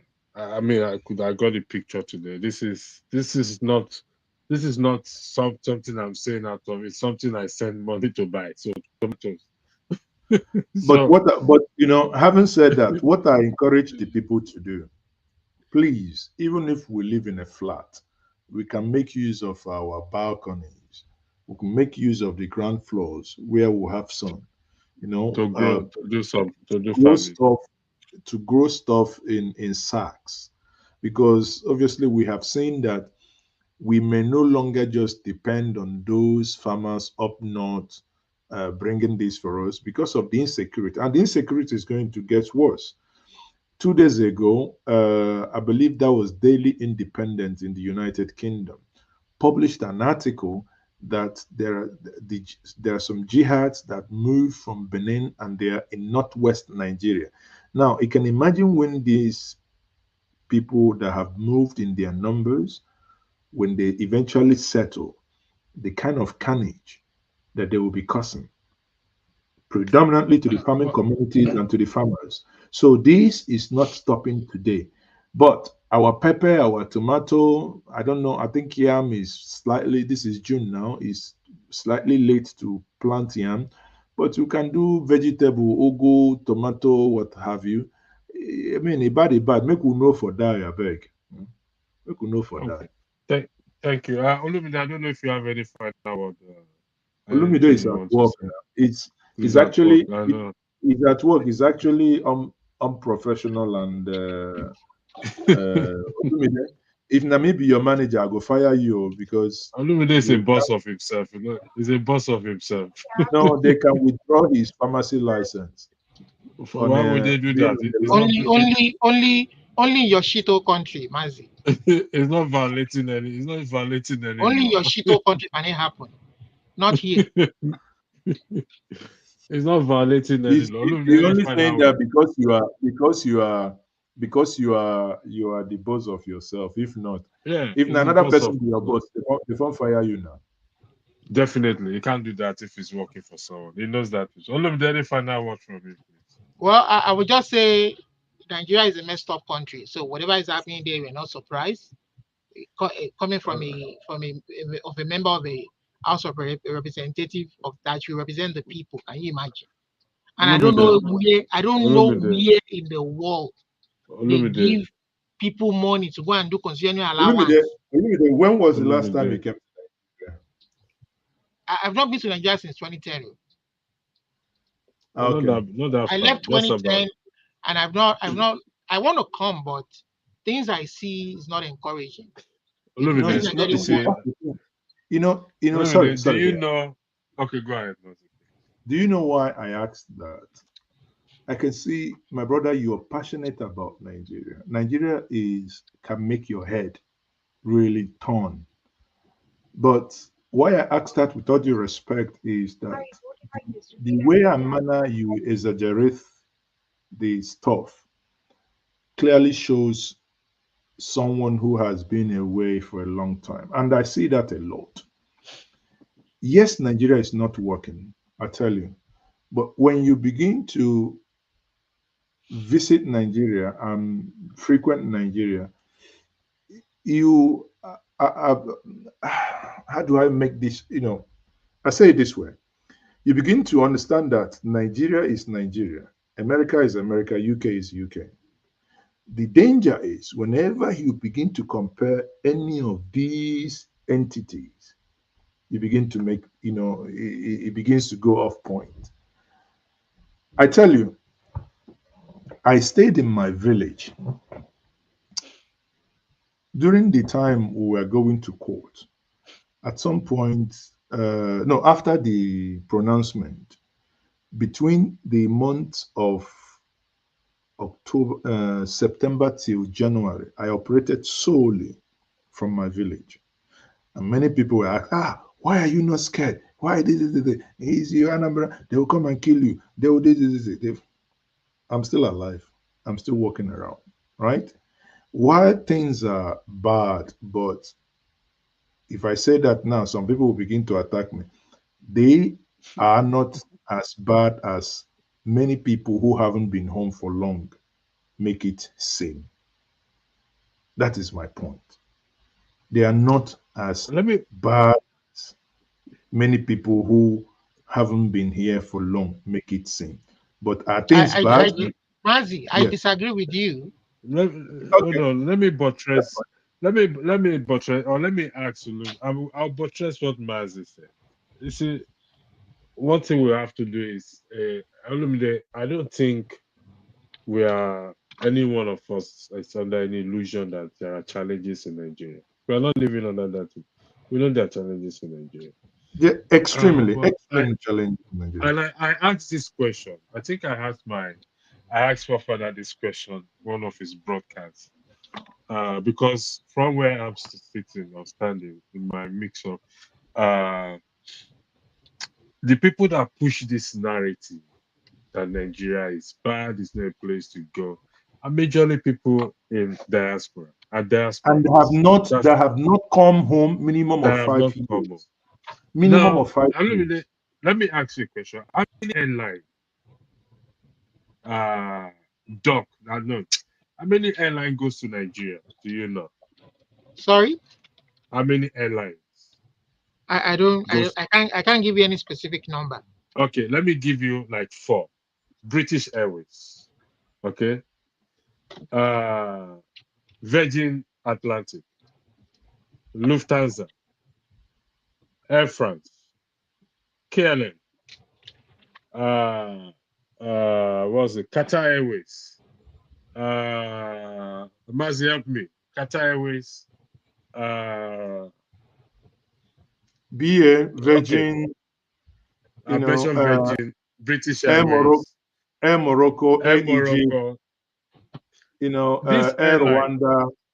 I mean, these airlines, do they carry human beings to Nigeria, or they carry?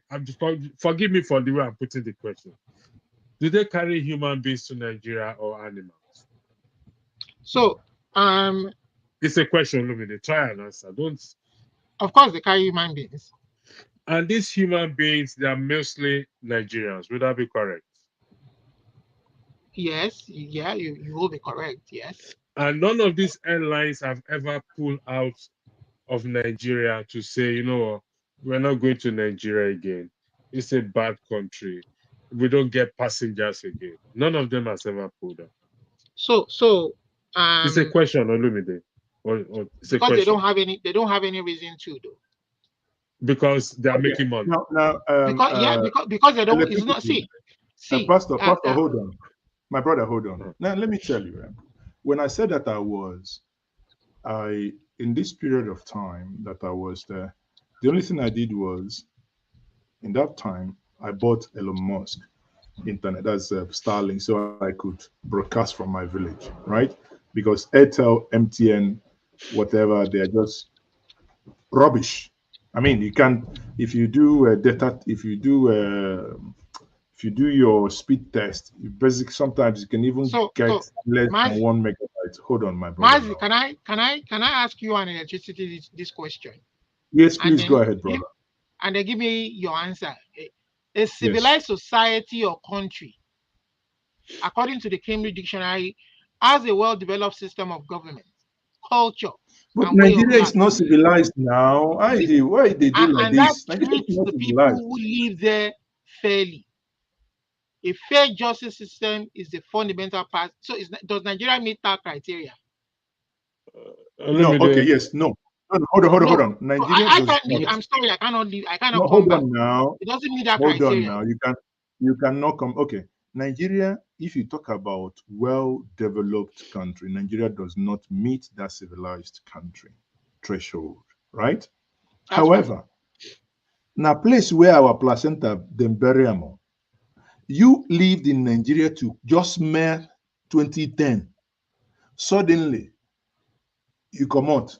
That place come be you they go war zone. The truth is, my dear brother, Nigeria does not represent that wishes and aspirations that all of us yearn for, especially if you have had the misfortune, I repeat, if you had had the misfortune of living and working in the diaspora, if you ever had the misfortune of living in a civilized nation, especially within the America and Europe, and you now talk about coming into Nigeria.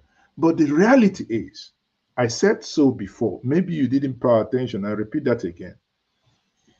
There is something I tell people when they ask me, how come you survive this place? I say, "Nko di na mba na-eghelu mba nni."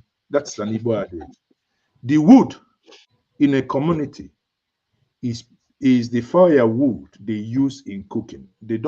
No community will go and import wood from another community. If they have timber here, timber is what they will use in cooking. If they have ahaba in other side of the community, they will cook with ahaba. What am I saying? UK, America, Germany, everybody get their own. But this place, Niger, what's the time? By the time you know it's 10 o'clock, in Enugu here, we go and, we go to, if it's Toscana, where they play live music, you enjoy yourself. Go and sit down there and do your point and click. There is no place in this planet Earth that I can have that type of fun that I have here. Do people die every day? Of course. In London, they start. So does it then mean that you have grown immune to those people that die every day? No, what it means is that I treat Nigeria as Nigeria, because that's what it is. That which I cannot change, I will have to develop a means of surviving. I have to adapt. That's what I'm saying. Okay, but some of us want to come back home, Mazi. Don't get it wrong. Some of us want to come back home.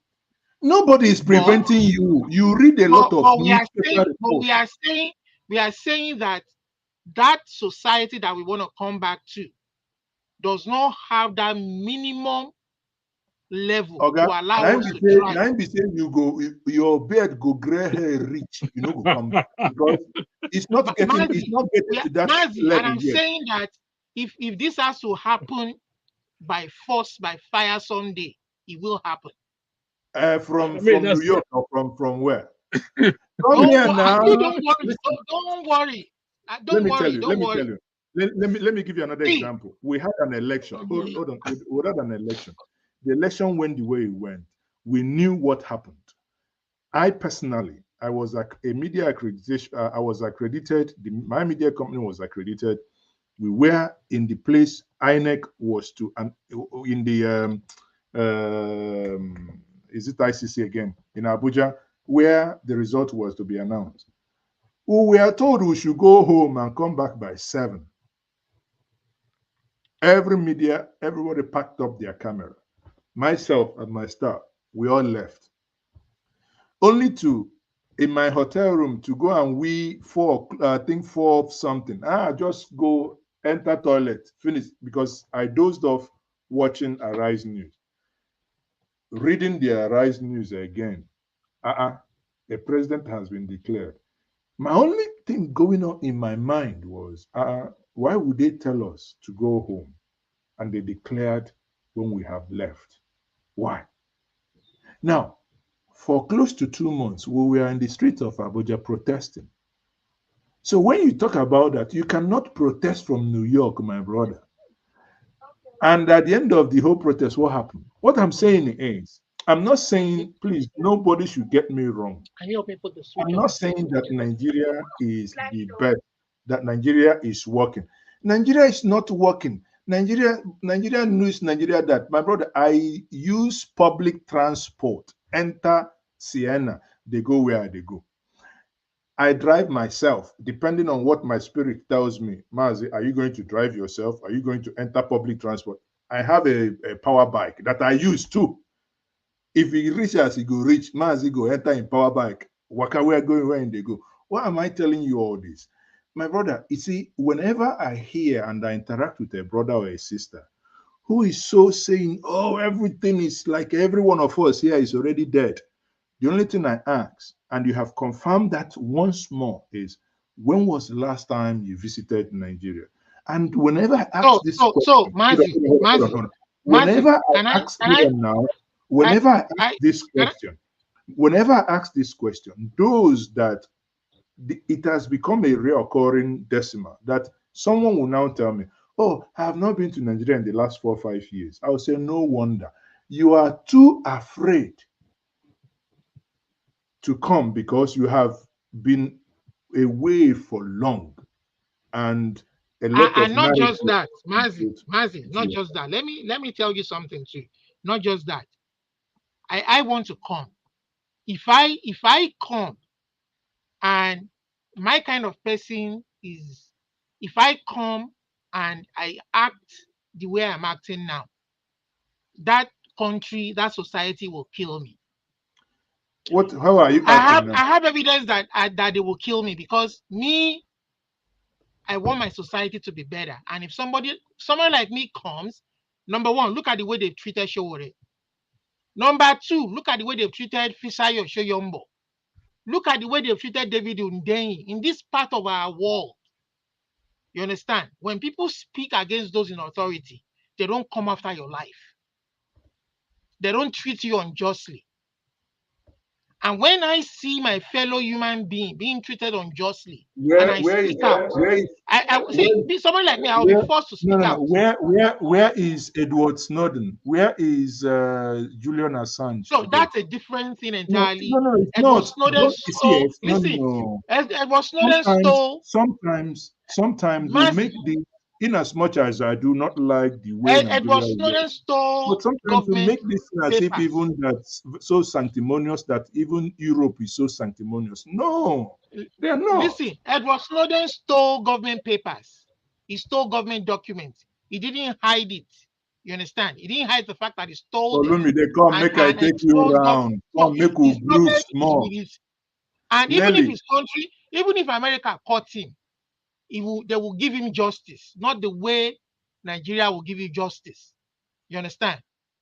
So, Mazi, I mean, I'm happy for you. You love Nigeria the way it is. I'm very happy for you. But realize that I don't like it. I don't love it the way it is. But my dear, I have a home in Nigeria. It's where they bury my placenta. You know, I've been looking for my placenta. You probably understand better I've been than looking I do. for my placenta. I haven't seen it. If I see it, maybe I can do like you. You probably understand better than I do. When they say, may Nigeria not happen to you, there are some things that money in Nigeria cannot, no matter how much money you have, that money is not what you're looking to fix it. I agree. But you are looking for the right thing to be done to fix it. I agree, but it's not going to be done by. It's not going to be done by ghosts. It's going to be done. It's actually constant engagement. Sorry, Olumide, let me shift a little bit and address something. There is a comment here, Mark Ennelly, who says that I'm using your situation to generalize. And I think that is, wrong impression. The only thing I'm saying is, I agree that, I feel sick. Sometimes, to be honest, let me make this confession. Sometimes I feel like, if this is like, as Jesus said, Father, is there any way this cup can pass me by? Because if you visit even poorer and smaller countries in Africa and see some of the things, how peaceful things are. If you talk about Botswana, Rwanda, even Benin, our neighbor, or even Togo, and understand some of the things, you begin to say, this giant working on a mosquito limb himself. So what's up with this giant? But nonetheless, my brother, Nelly saying that Enugu is not what it used to be. I grew up in Enugu in the 80s. And up to today, I made a video the other day, I think about 1:30 or thereabout. I was still walking at Opara Avenue. I, just taking a walk to my hotel. So it's not why Nigeria is bad, why insecurity is there. My argument, I don't know how to drum that into you guys' head, that it is a lie that nobody is surviving. No, even some of you, let me now shock you. Some of you that think you have money, that's why if I come, they kidnap you. Oga, you're coming from diaspora, you're a poor man. People go to club in one night, they stupidly spend 10 million. Diaspora, how you get that kind of money where you want to go club for one day? But again, these guys still walking around. What I'm saying is that yes, there is insecurity. It's just like somebody saying, I'm not going to go inside central London. They knife people. So what? But people go to work every day. They do not knife people every day. Once in a while, there is crime. Mazi, people go to work every day. So what about the many thousands of people that died under Buhari government in their farms, under the gun and knives of the headsmen? So you want all that to be forgotten and swept away like that? And nobody is saying now, I'm not Buhari, I'm not government. Government should prosecute them. But what I'm saying, my brother, it's 99% this thing that when you come, you land in Lagos. Nobody cares. Nobody even knows you. So what about the people that live? What about the people that live in the villages? What about the people that live in the villages? Come, we want to see development all around. What about the people that live in the villages?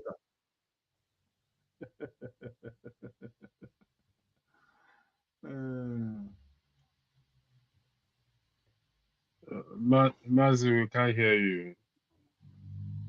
Okay. No, Mazi, you have grown immune. There's what you call Stockholm syndrome. You just showed me that Stockholm syndrome. You are used to it. You love it the way it is. You want it to. You don't mind it going the on way as long as you are surviving. You understand? But don't worry. Those of us in this part of the world, millions of me. No. I will not accept this. We are yearning for change. I did not say that. I like it the way it is. I said, and I repeat for the unperturbed time, the system is wacko. The system is messed up. But we are all not going to abandon here until it's fixed by who?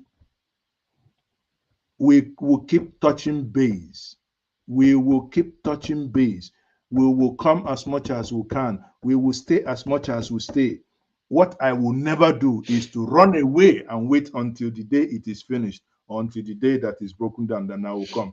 That is what I say I will not do. I mean, there is no other way to say that. And again, I said it before. I do acknowledge the fact that it is the people on ground that will fix the system, which is true. But I'm not ready to come back to that place because okay, that's fine. I can't live. The reason is because I can't live one day without light. You understand? Without electricity. You know, fortunately for me, I found myself in this part of the world. I'm enjoying it. See, I can't even come back and come and my brother, you can. My brother, you can. I can't come back and come and do. Currently, there's no company or not even government work that can pay me my annual salary. That can pay me what I earn in a year. That's one. Two, you understand? Two. Except I want to come back and come and steal their money through politics, like some people do. You understand? I desire change to see. I want to. I would have loved a situation where I can come home every year, you know, once in a year, maybe festive period. I have Muslims in my family, celebrate Salah with them, celebrate Christmas with them. That's you never come Salah, you never come eat 3 for 3. You never come in for the last. Then come back here. But you know what? I can't even come because when I read the news every day and I see what is happening by government agencies, by their ministers, they can't even give life. All of them fumbling every day, you know. I mean, it's just unfathomable. Sorry, let me come in. Let me take this. This was a direct question. I apologize for my background. See, I'll be very quiet. Thank you for steering the ship. And but let me ask you this, if you don't mind me. Let me ask you this. You said you can live one day without electricity. No. Yes. Okay, put solar. And they Have use you solar for my ever- house now. Light never have comes. you- What's the Why problem? can You the keep solar. government not give you light when you pay taxes? If the government pay no tax. fit do now, guy no go You die. pay I tax go at do federal myself. level, you pay tax at state level, you pay tax at local government level, Listen, my and they won't house, give you light. listen, What are you my paying house, tax for? I buy data. Listen, I buy data. Where is my? If the data, I have Airtel, I have Glow, I Mazi, have this, and you, I you bring. get, you Hold on, get, and do I you have bring all water of them. from? Do you have water from the public works, or did you dig your own borehole? I You didn't dig your own borehole. This is what we're talking No, about. I didn't dig borehole. I collect the water from the zinc of my house. I put them in the ground, and I use it.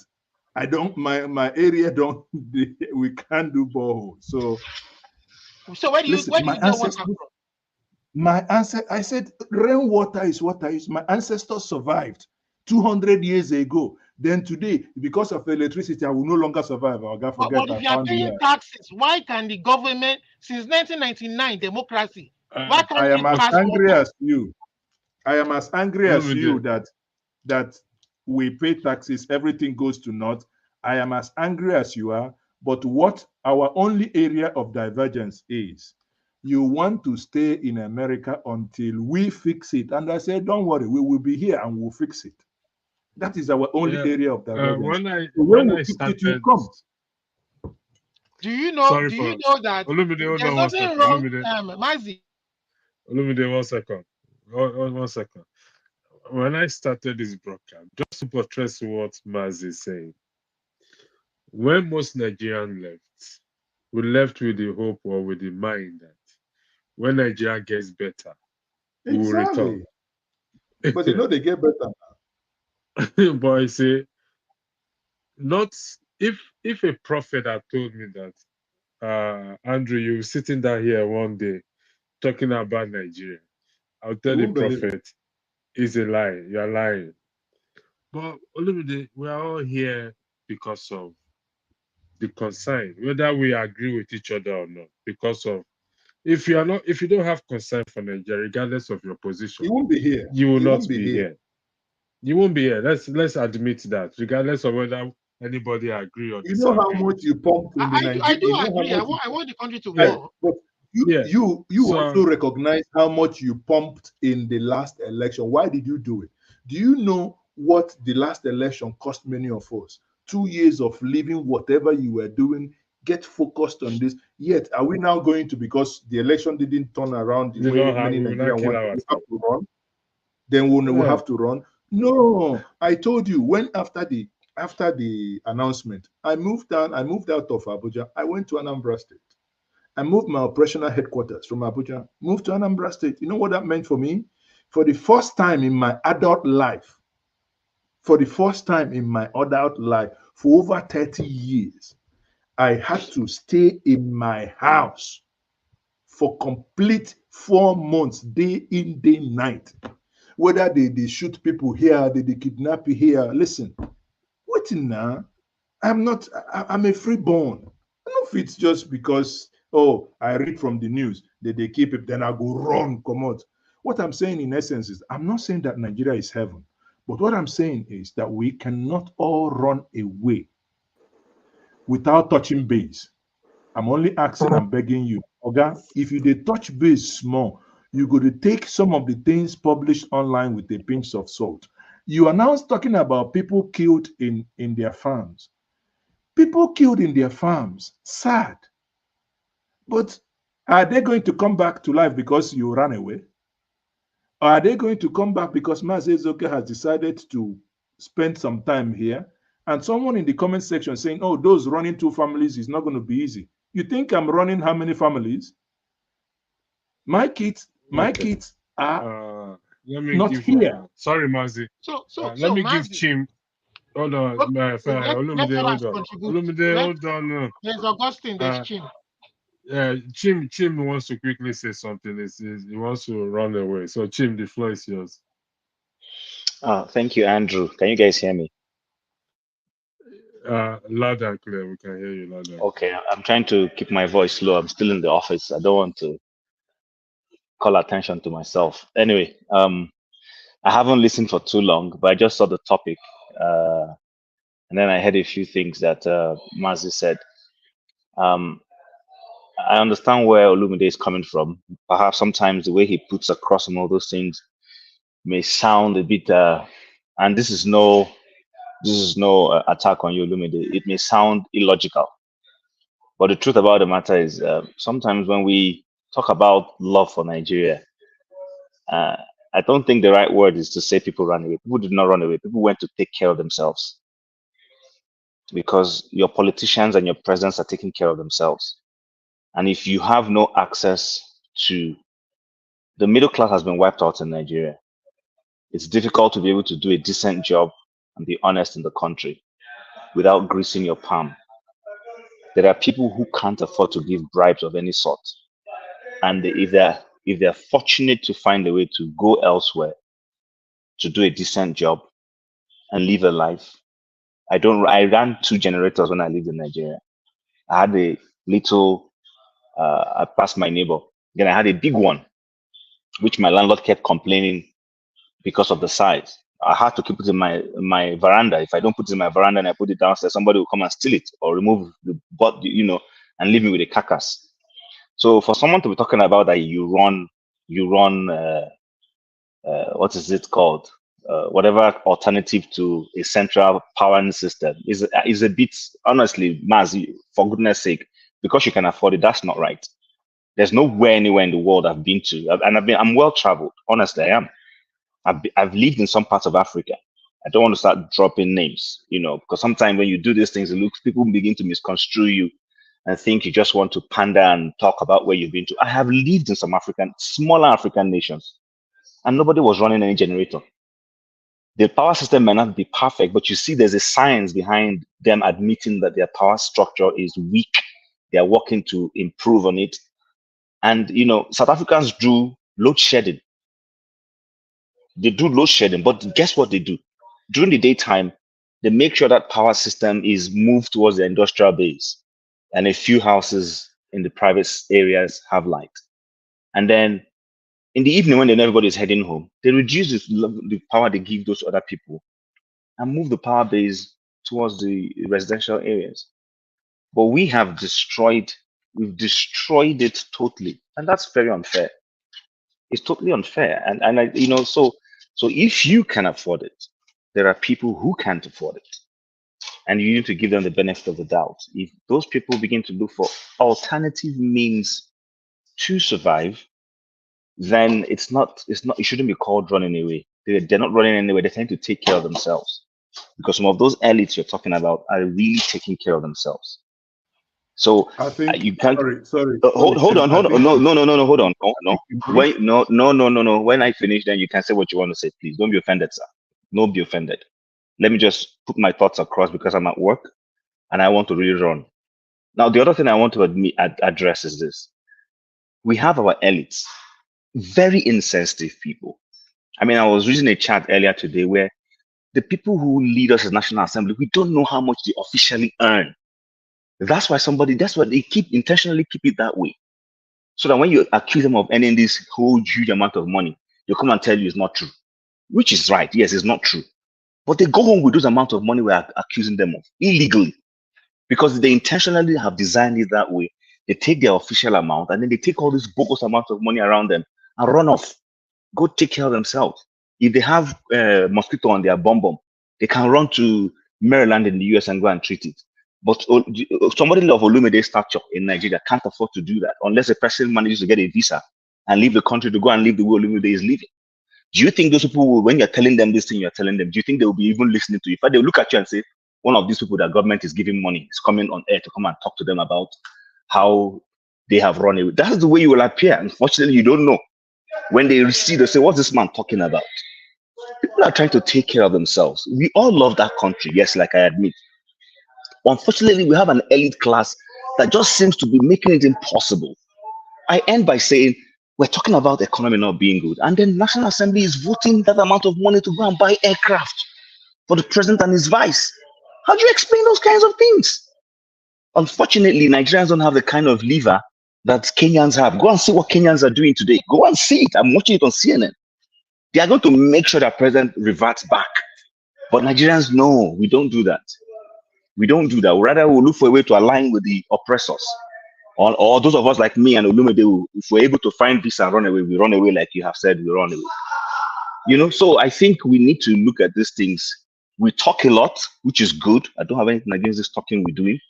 But let's start being reasonable and rational and sincere, because it's the sincerity part. That's why Nigeria hasn't changed. It's the sincere. Once somebody can do, I pass my neighbor, you don't care. You might even turn it around and say you pass my neighbor, but you're more patriotic because you can afford to live in Nigeria. There are people who can't afford it. They come back, they will die. What they have done by living in Nigeria is the only way they can train their children with sanity. So let's always be conscious about this. I just wanted to throw that in. If I get home and you people are still on air, I will join back. Thanks, guys. Thank you very much. Now there is an adage that says, when you are late to the conversation, your input is also late.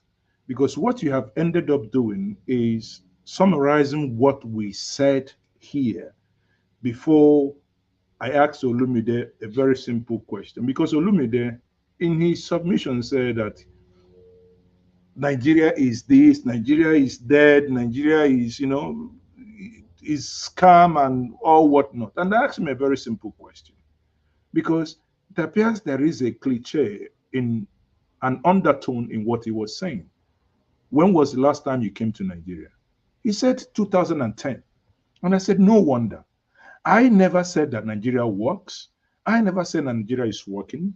But also, the manner which he is portraying Nigeria as if everybody in Nigeria, if you come out of your house, you will be shot dead and you're dead. I said, no, that is not that. Some of us that still here are not yet dead. And I have to repeat that for the umpteenth of time. So please be very careful, because your insinuation now is that one is defending the warped and wacko system. No, I am not. What I just mentioned to Olumide, and the reason of mentioning off-grid is he said that he cannot visit Nigeria without electricity. And I said to him, man, you've been in Nigeria up to 2010. You didn't die. Yes, it is good that you've been somewhere else. But to say that you can no longer visit that place without electricity, that's when I jokingly said, well, you can go off grid. You, even Chim, that you said when you lived in Nigeria, you had generator. Did you die? The thing is that the police, hold on. You said when you were talking that I shouldn't interject. Yeah, so I agree. You're fair enough. Yeah, go ahead. No. So now the thing is that do we have basic amenities? We don't. Let me make this public here. Do you know my greatest fear every day in Nigeria? Every night. My greatest fear in Nigeria is not light. I was conceived and I was born in darkness. I can actually survive anywhere. But my greatest fear, having lived in better part of the world, is if I have a medical emergency anytime after 7 p.m., what will my fate be? That is my greatest fear. Every single day that whatever you have or not, irrespective of which part of the country you are in, the question that runs through my mind is, if you have any medical emergency by anything after 7 p.m., what will be your fate? Not that even when you have medical emergency during the day, that you are short of being saved, but at least you may be able to get to the hospital. Then the rest will become history. But this one is that the moment it's after 7 o'clock, your chances of getting to hospital is reducing to 0.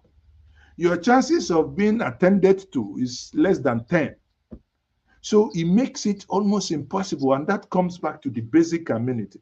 Basic amenity that Uganda, small country here, can now shut down their off-grid, their national grid, because they can now generate more.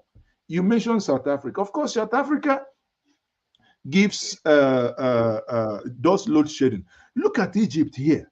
Egypt, in a space of 5 years, only 5 years after the Arab Spring, only 5 years, Egypt doubled their energy power production. But here we have Nigeria. And I say this without any apology. Nigeria is nothing but the giant of Africa walking on a mosquito limb.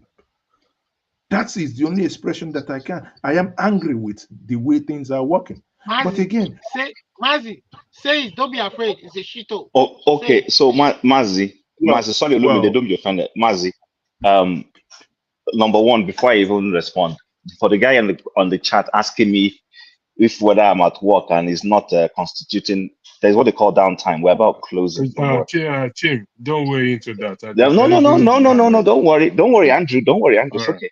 There's what they call downtime. I'm about closing from work. When I'm trying to be quiet, it's because I don't want to disturb people around me.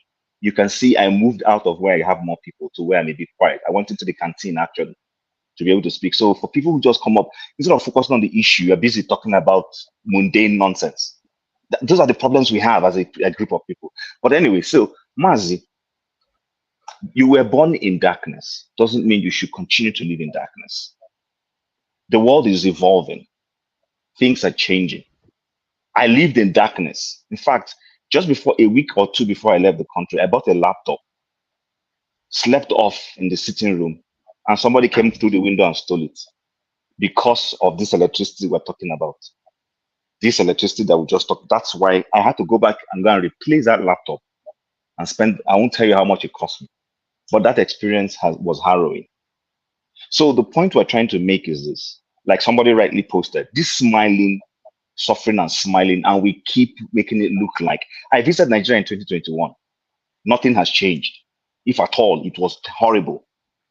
I left, I took a stroll from where my sister lived towards, I won't mention the area.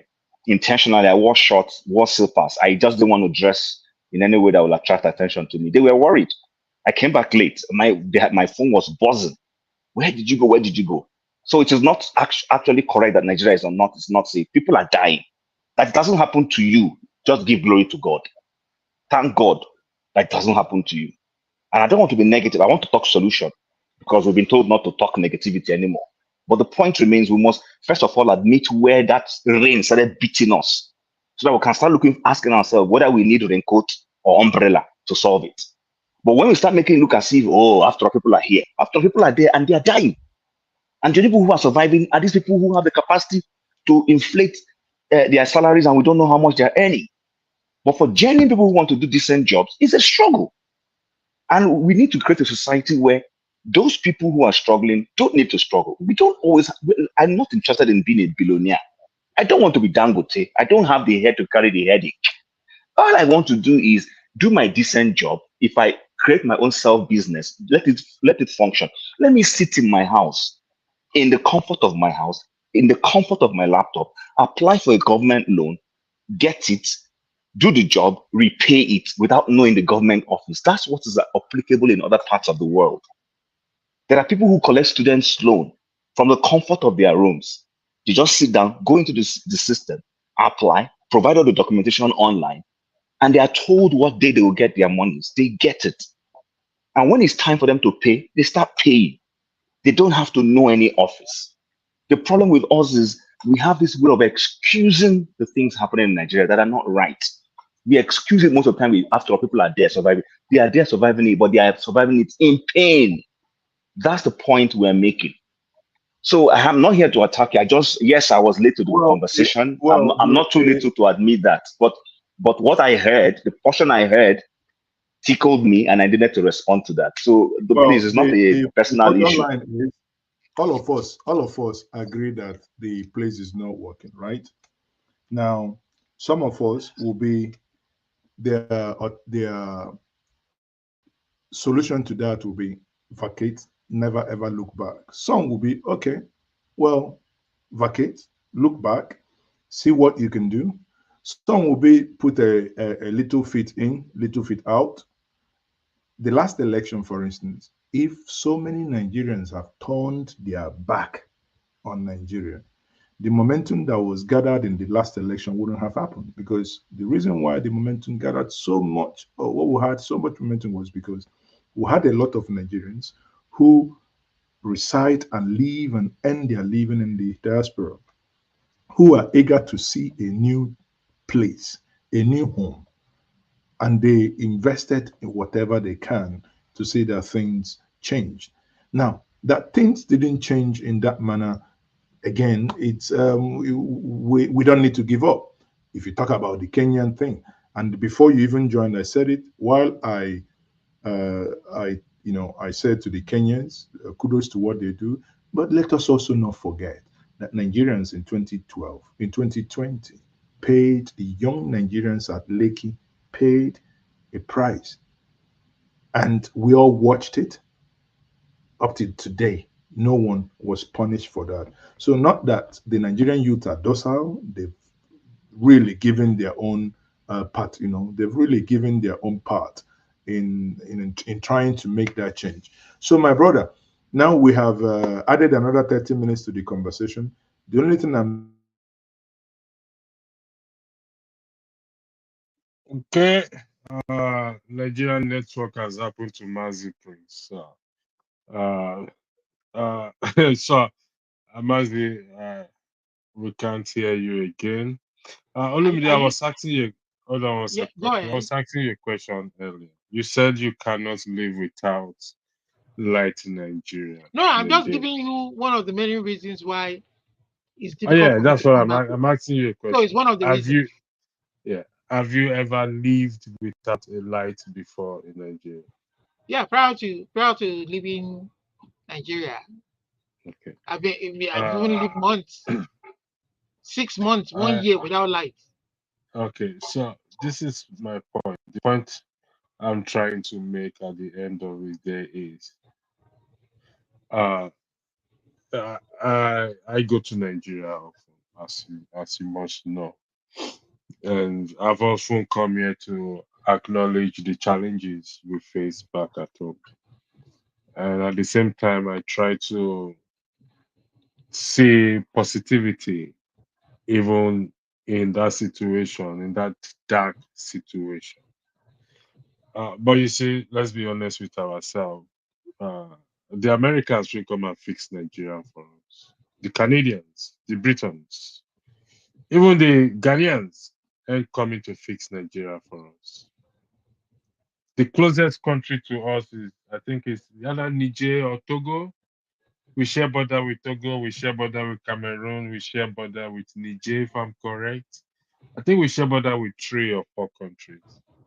None of these countries will come and fix Nigeria for us. Do you agree on that?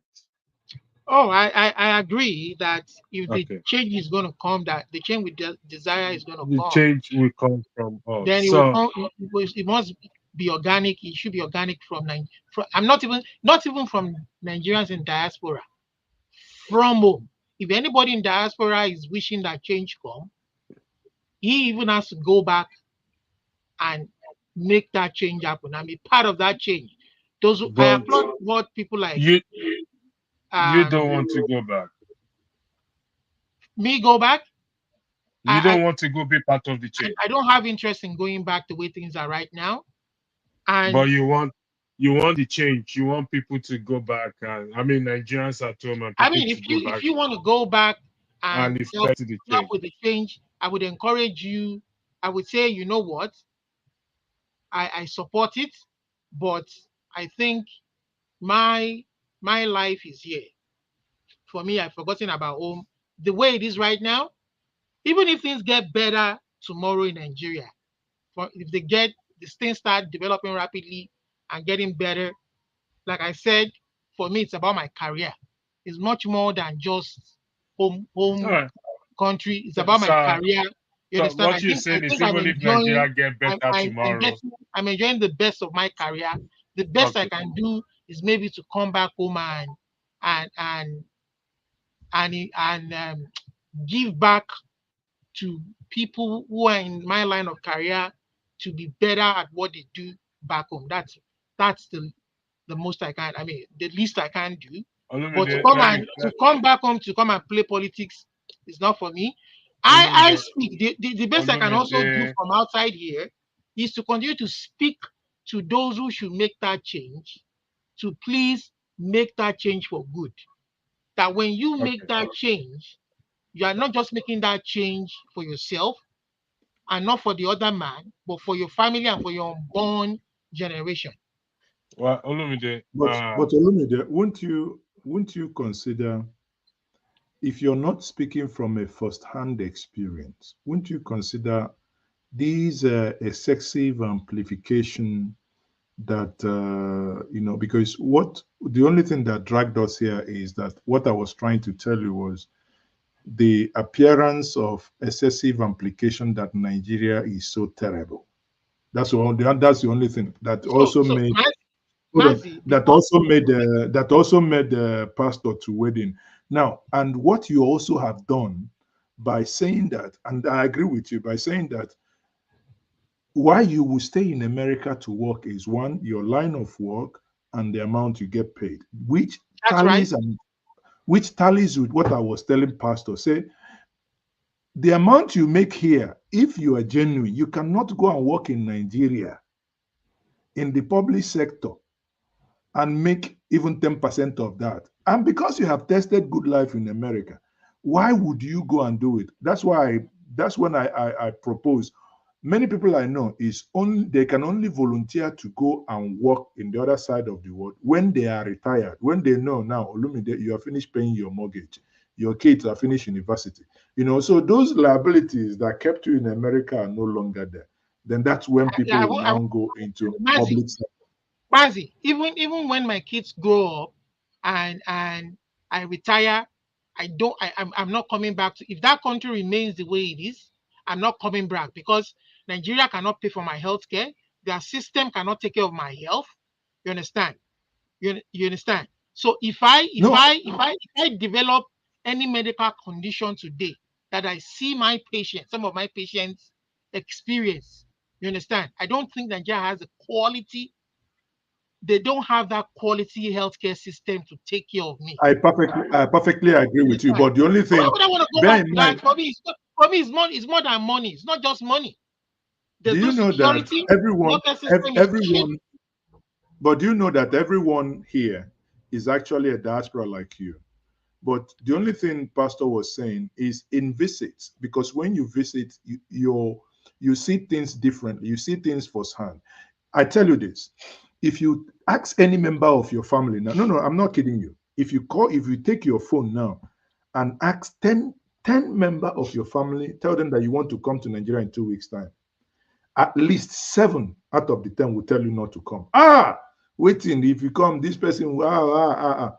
But I bet you that you come to that same place that they've asked you not to come, you'll still come back to America, nothing will happen to you. So, I mean, Mazi, see, I'm not saying that the tendency for me to come and go and return back safely is not there. That's fine. But for me, I'm not just happy that, we are talking about the concept of Nigeria now. Ogun State, even though we don't have the best of governors in Ogun State is largely peaceful. That's where I'm from. I grew up in Lagos. I can go home, go to my Lagos. I schooled in Ibadan. Go to my enclave and come back to where I am, Jejeli, where I reside. But I'm not kind of motivated to come because I see other parts of the country where killings are going on. Life don't matter. Benue, for instance, the Plateau, for instance. Look at what they did in the Delta. We see this on the news all the time. Hold on We one second. see you when you do your own program and you blog and you highlight all these challenges. You understand? And not just there are so many others who blog. For me, and not. Olumide, I muted you. Okay, it's not all dark and gloomy the way you are putting it. Okay, it's not all dark and gloomy. I Be agree, careful but before they say you, before they accuse you of guys in supporting Benue? politicians. What happened to the internally displaced Olumide, people hold on one in second. Borno? Olumide, What happened to the for Olumide, I've been quiet. Don't do that again, please. With due respect, please. uh Listen, it's not all dark and gloomy. Your concerns are acknowledged. But I think when you visit Nigeria once, twice, I think he will take a different position. Make you do It's one not that self. You talk of twice and third. Make you do one it's not first. that your fears will go away. Quincy is asking me if I have property in Nigeria. Quincy, I don't have any. I will admit to you, I have 1 or 2 plots of land, but I don't have any interest in developing it because I'm not going to live there. You understand? Okay. So I have a house here in Canada. I'm happy with it. If I have extra money, I will buy extra property here, not in Nigeria. It's a shito. All right. You don't know Thank when you they say very much. something is a shito. Olumide, please don't unmute yourself again. I will appreciate that. Mazi, do you want to continue the broadcast? I want to call it a night here. No, that's I'm only sitting. I'm only Okay. I'm only sitting down because Thank of you for those of you that have joined us in the comment section. My apology, I'm not in a good place at the moment, but to keep the spirit alive, I have to come and sit down here. Somebody said this. Finally, Nigeria is sweet. Oh, and listen, I agree with this person 100%. Nigeria is sweet. Even while recognizing the challenges we have, Nigeria is sweet. So no matter how we look at it, it is our country. Like I said, I'm going to repeat for the record again. The Americans, the Britons, the Canadians, even the Ghanaians will not come and fix it for us. So we can lament all we want to lament. We can condemn it all we want to condemn it. We can call it a shito country all we want to call it. It doesn't matter where you are. You'll still be tagged Nigeria. You'll still be seen in that same light. So I think it's high time, Olumide, you try to develop a little bit, because if you hold this kind of position in respect to the union, and you are giving your own country, the Yoruba country, as it says, and such things start to happen, what will you do? What will you say? Will you still hold the same position? Like I said, nobody here will fault But that's just a your conjecture. decision. That's a conjecture. Nobody will fault your decision. There are millions that are there that are in the same position. It's not that I don't feel what you feel. Let me just buttress what Madi says. Medically, that is a big fear, because if you have medical challenge, I mean, I went to extract one of my tooth yesterday, and the guy just asked me one question, and I said, no, I don't do it. So, well, before I'm going to extract your tooth, I need to get a definite information in regards to this your health issue. I need, because if I do that and you go into shock, I'll be held liable. So you can see these are the things we want, things that works for us. It's not so the challenges are there. Olumide, you can't stay outside and change it. It's not possible. We can't stay outside. We can't stand on the fence and change this thing. So, And when we come here, hold on 1 second. When we come here, rather than hammering on the problems all the time, rather than echoing this, I don't know how to put it, echoing this negativity. The whole world is listening to us. The whole world we knows. always speak solution, but the problem is that they don't listen to us and they don't regard it. When we highlight the problem, we say Don't say solution. so. You see, you're wrong. Pardon me to use that word. You're wrong. Adeola said something, correct or not, whether she's correct or not. The member of the House of Reps, it affects him. It touches him. Adeola is in the US, so he has listened to it. So when you say it doesn't affect, doesn't touch them, it does. But do we need to do more? Yes, we need to do more, particularly to people on the ground, to see how they can have this change of mindset. Well, you see, I've said it before. God will not come down from heaven to do anything for us. And you can take this message. If you are somebody who believes in God or who trusts God, a Christian, God ain't gonna come down to do anything for us. It ain't gonna happen. So if your pastor tells you that, is lying to you. Quote me on that. It's lying to you. My own contribution is that I will So continue to speak. to the Yes, people in but power, to try and those speak in power. positively. Try and speak I will, positively. yeah, okay, that's fine. I will Please. criticize them. I will give them Yeah, solutions, but the problem, constructive they will never criticism. implement it. Don't say they will never. Okay, we will get there. You see, don't. Like I said, I respect your position. Don't get me wrong. It would be unfair of me to say, Olumide, your position is no. Something made you to arrive at that position, and I understand. I'll give you an example. The last time I went to Nigeria, I took a taxi. I took a taxi from Warri to Gate. Okay, now there's no wiper. I mean, it was started raining. 2 in front, 4 at the back. Now I can afford to pay other extra seats, one or just say, but I still listen. These are my people. My enter this. It's unsafe, but my enter. It started to rain. And the moment it started to rain, it gets foggy inside. So rather than the person to on his demester, he started using a tissue. I mean, Rag. clothes. Rag. I say, Dirty rag for that matter. on this demester. Oh, he said just when I say if I slap your face, the time say this is just when I today ready for. I told him if I slap your face, the Just time a say this is just when. dehumidifier. Very easy. Until this guy drove us into the bush.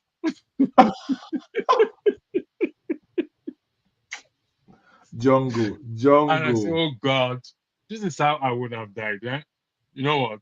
He came back, brought the car back out there. He wants to go. I said, no. I said, you know what? I think I've received my warning enough. You can continue your journey with the rest of you.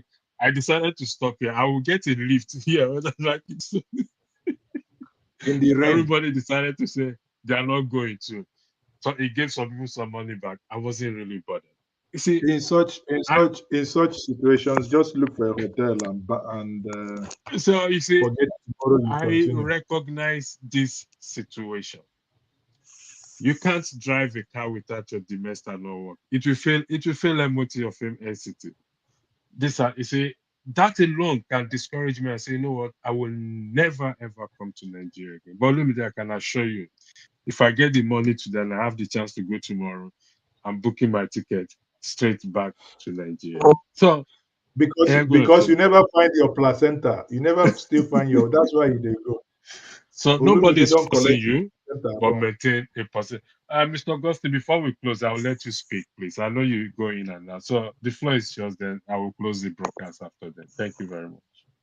Thank you so much. I just started listening to you guys, and it has been an interesting conversation.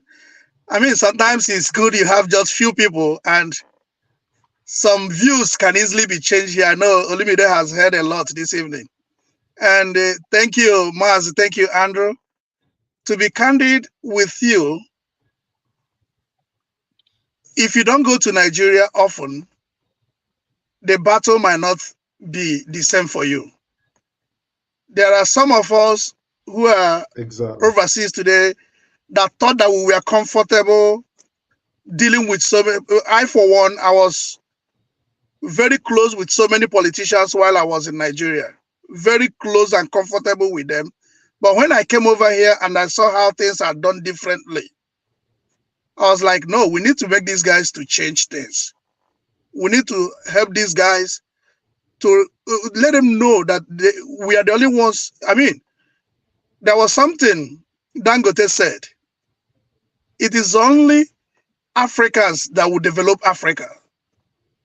Every other person that is coming there for business, just like those of us abroad. I wonder how many of us that are working in America, working in Europe, working in anywhere for charity work. You're working to make money, and a high percentage of your money goes back to your country. So that's also when they bring their foreign investment, they are coming purely for business.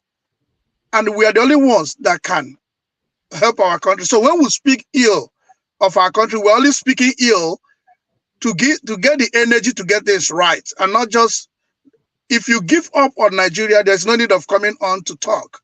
But if you believe that something can happen, if you believe that you can make a change. The first time I got home, after 2 years, I was scared.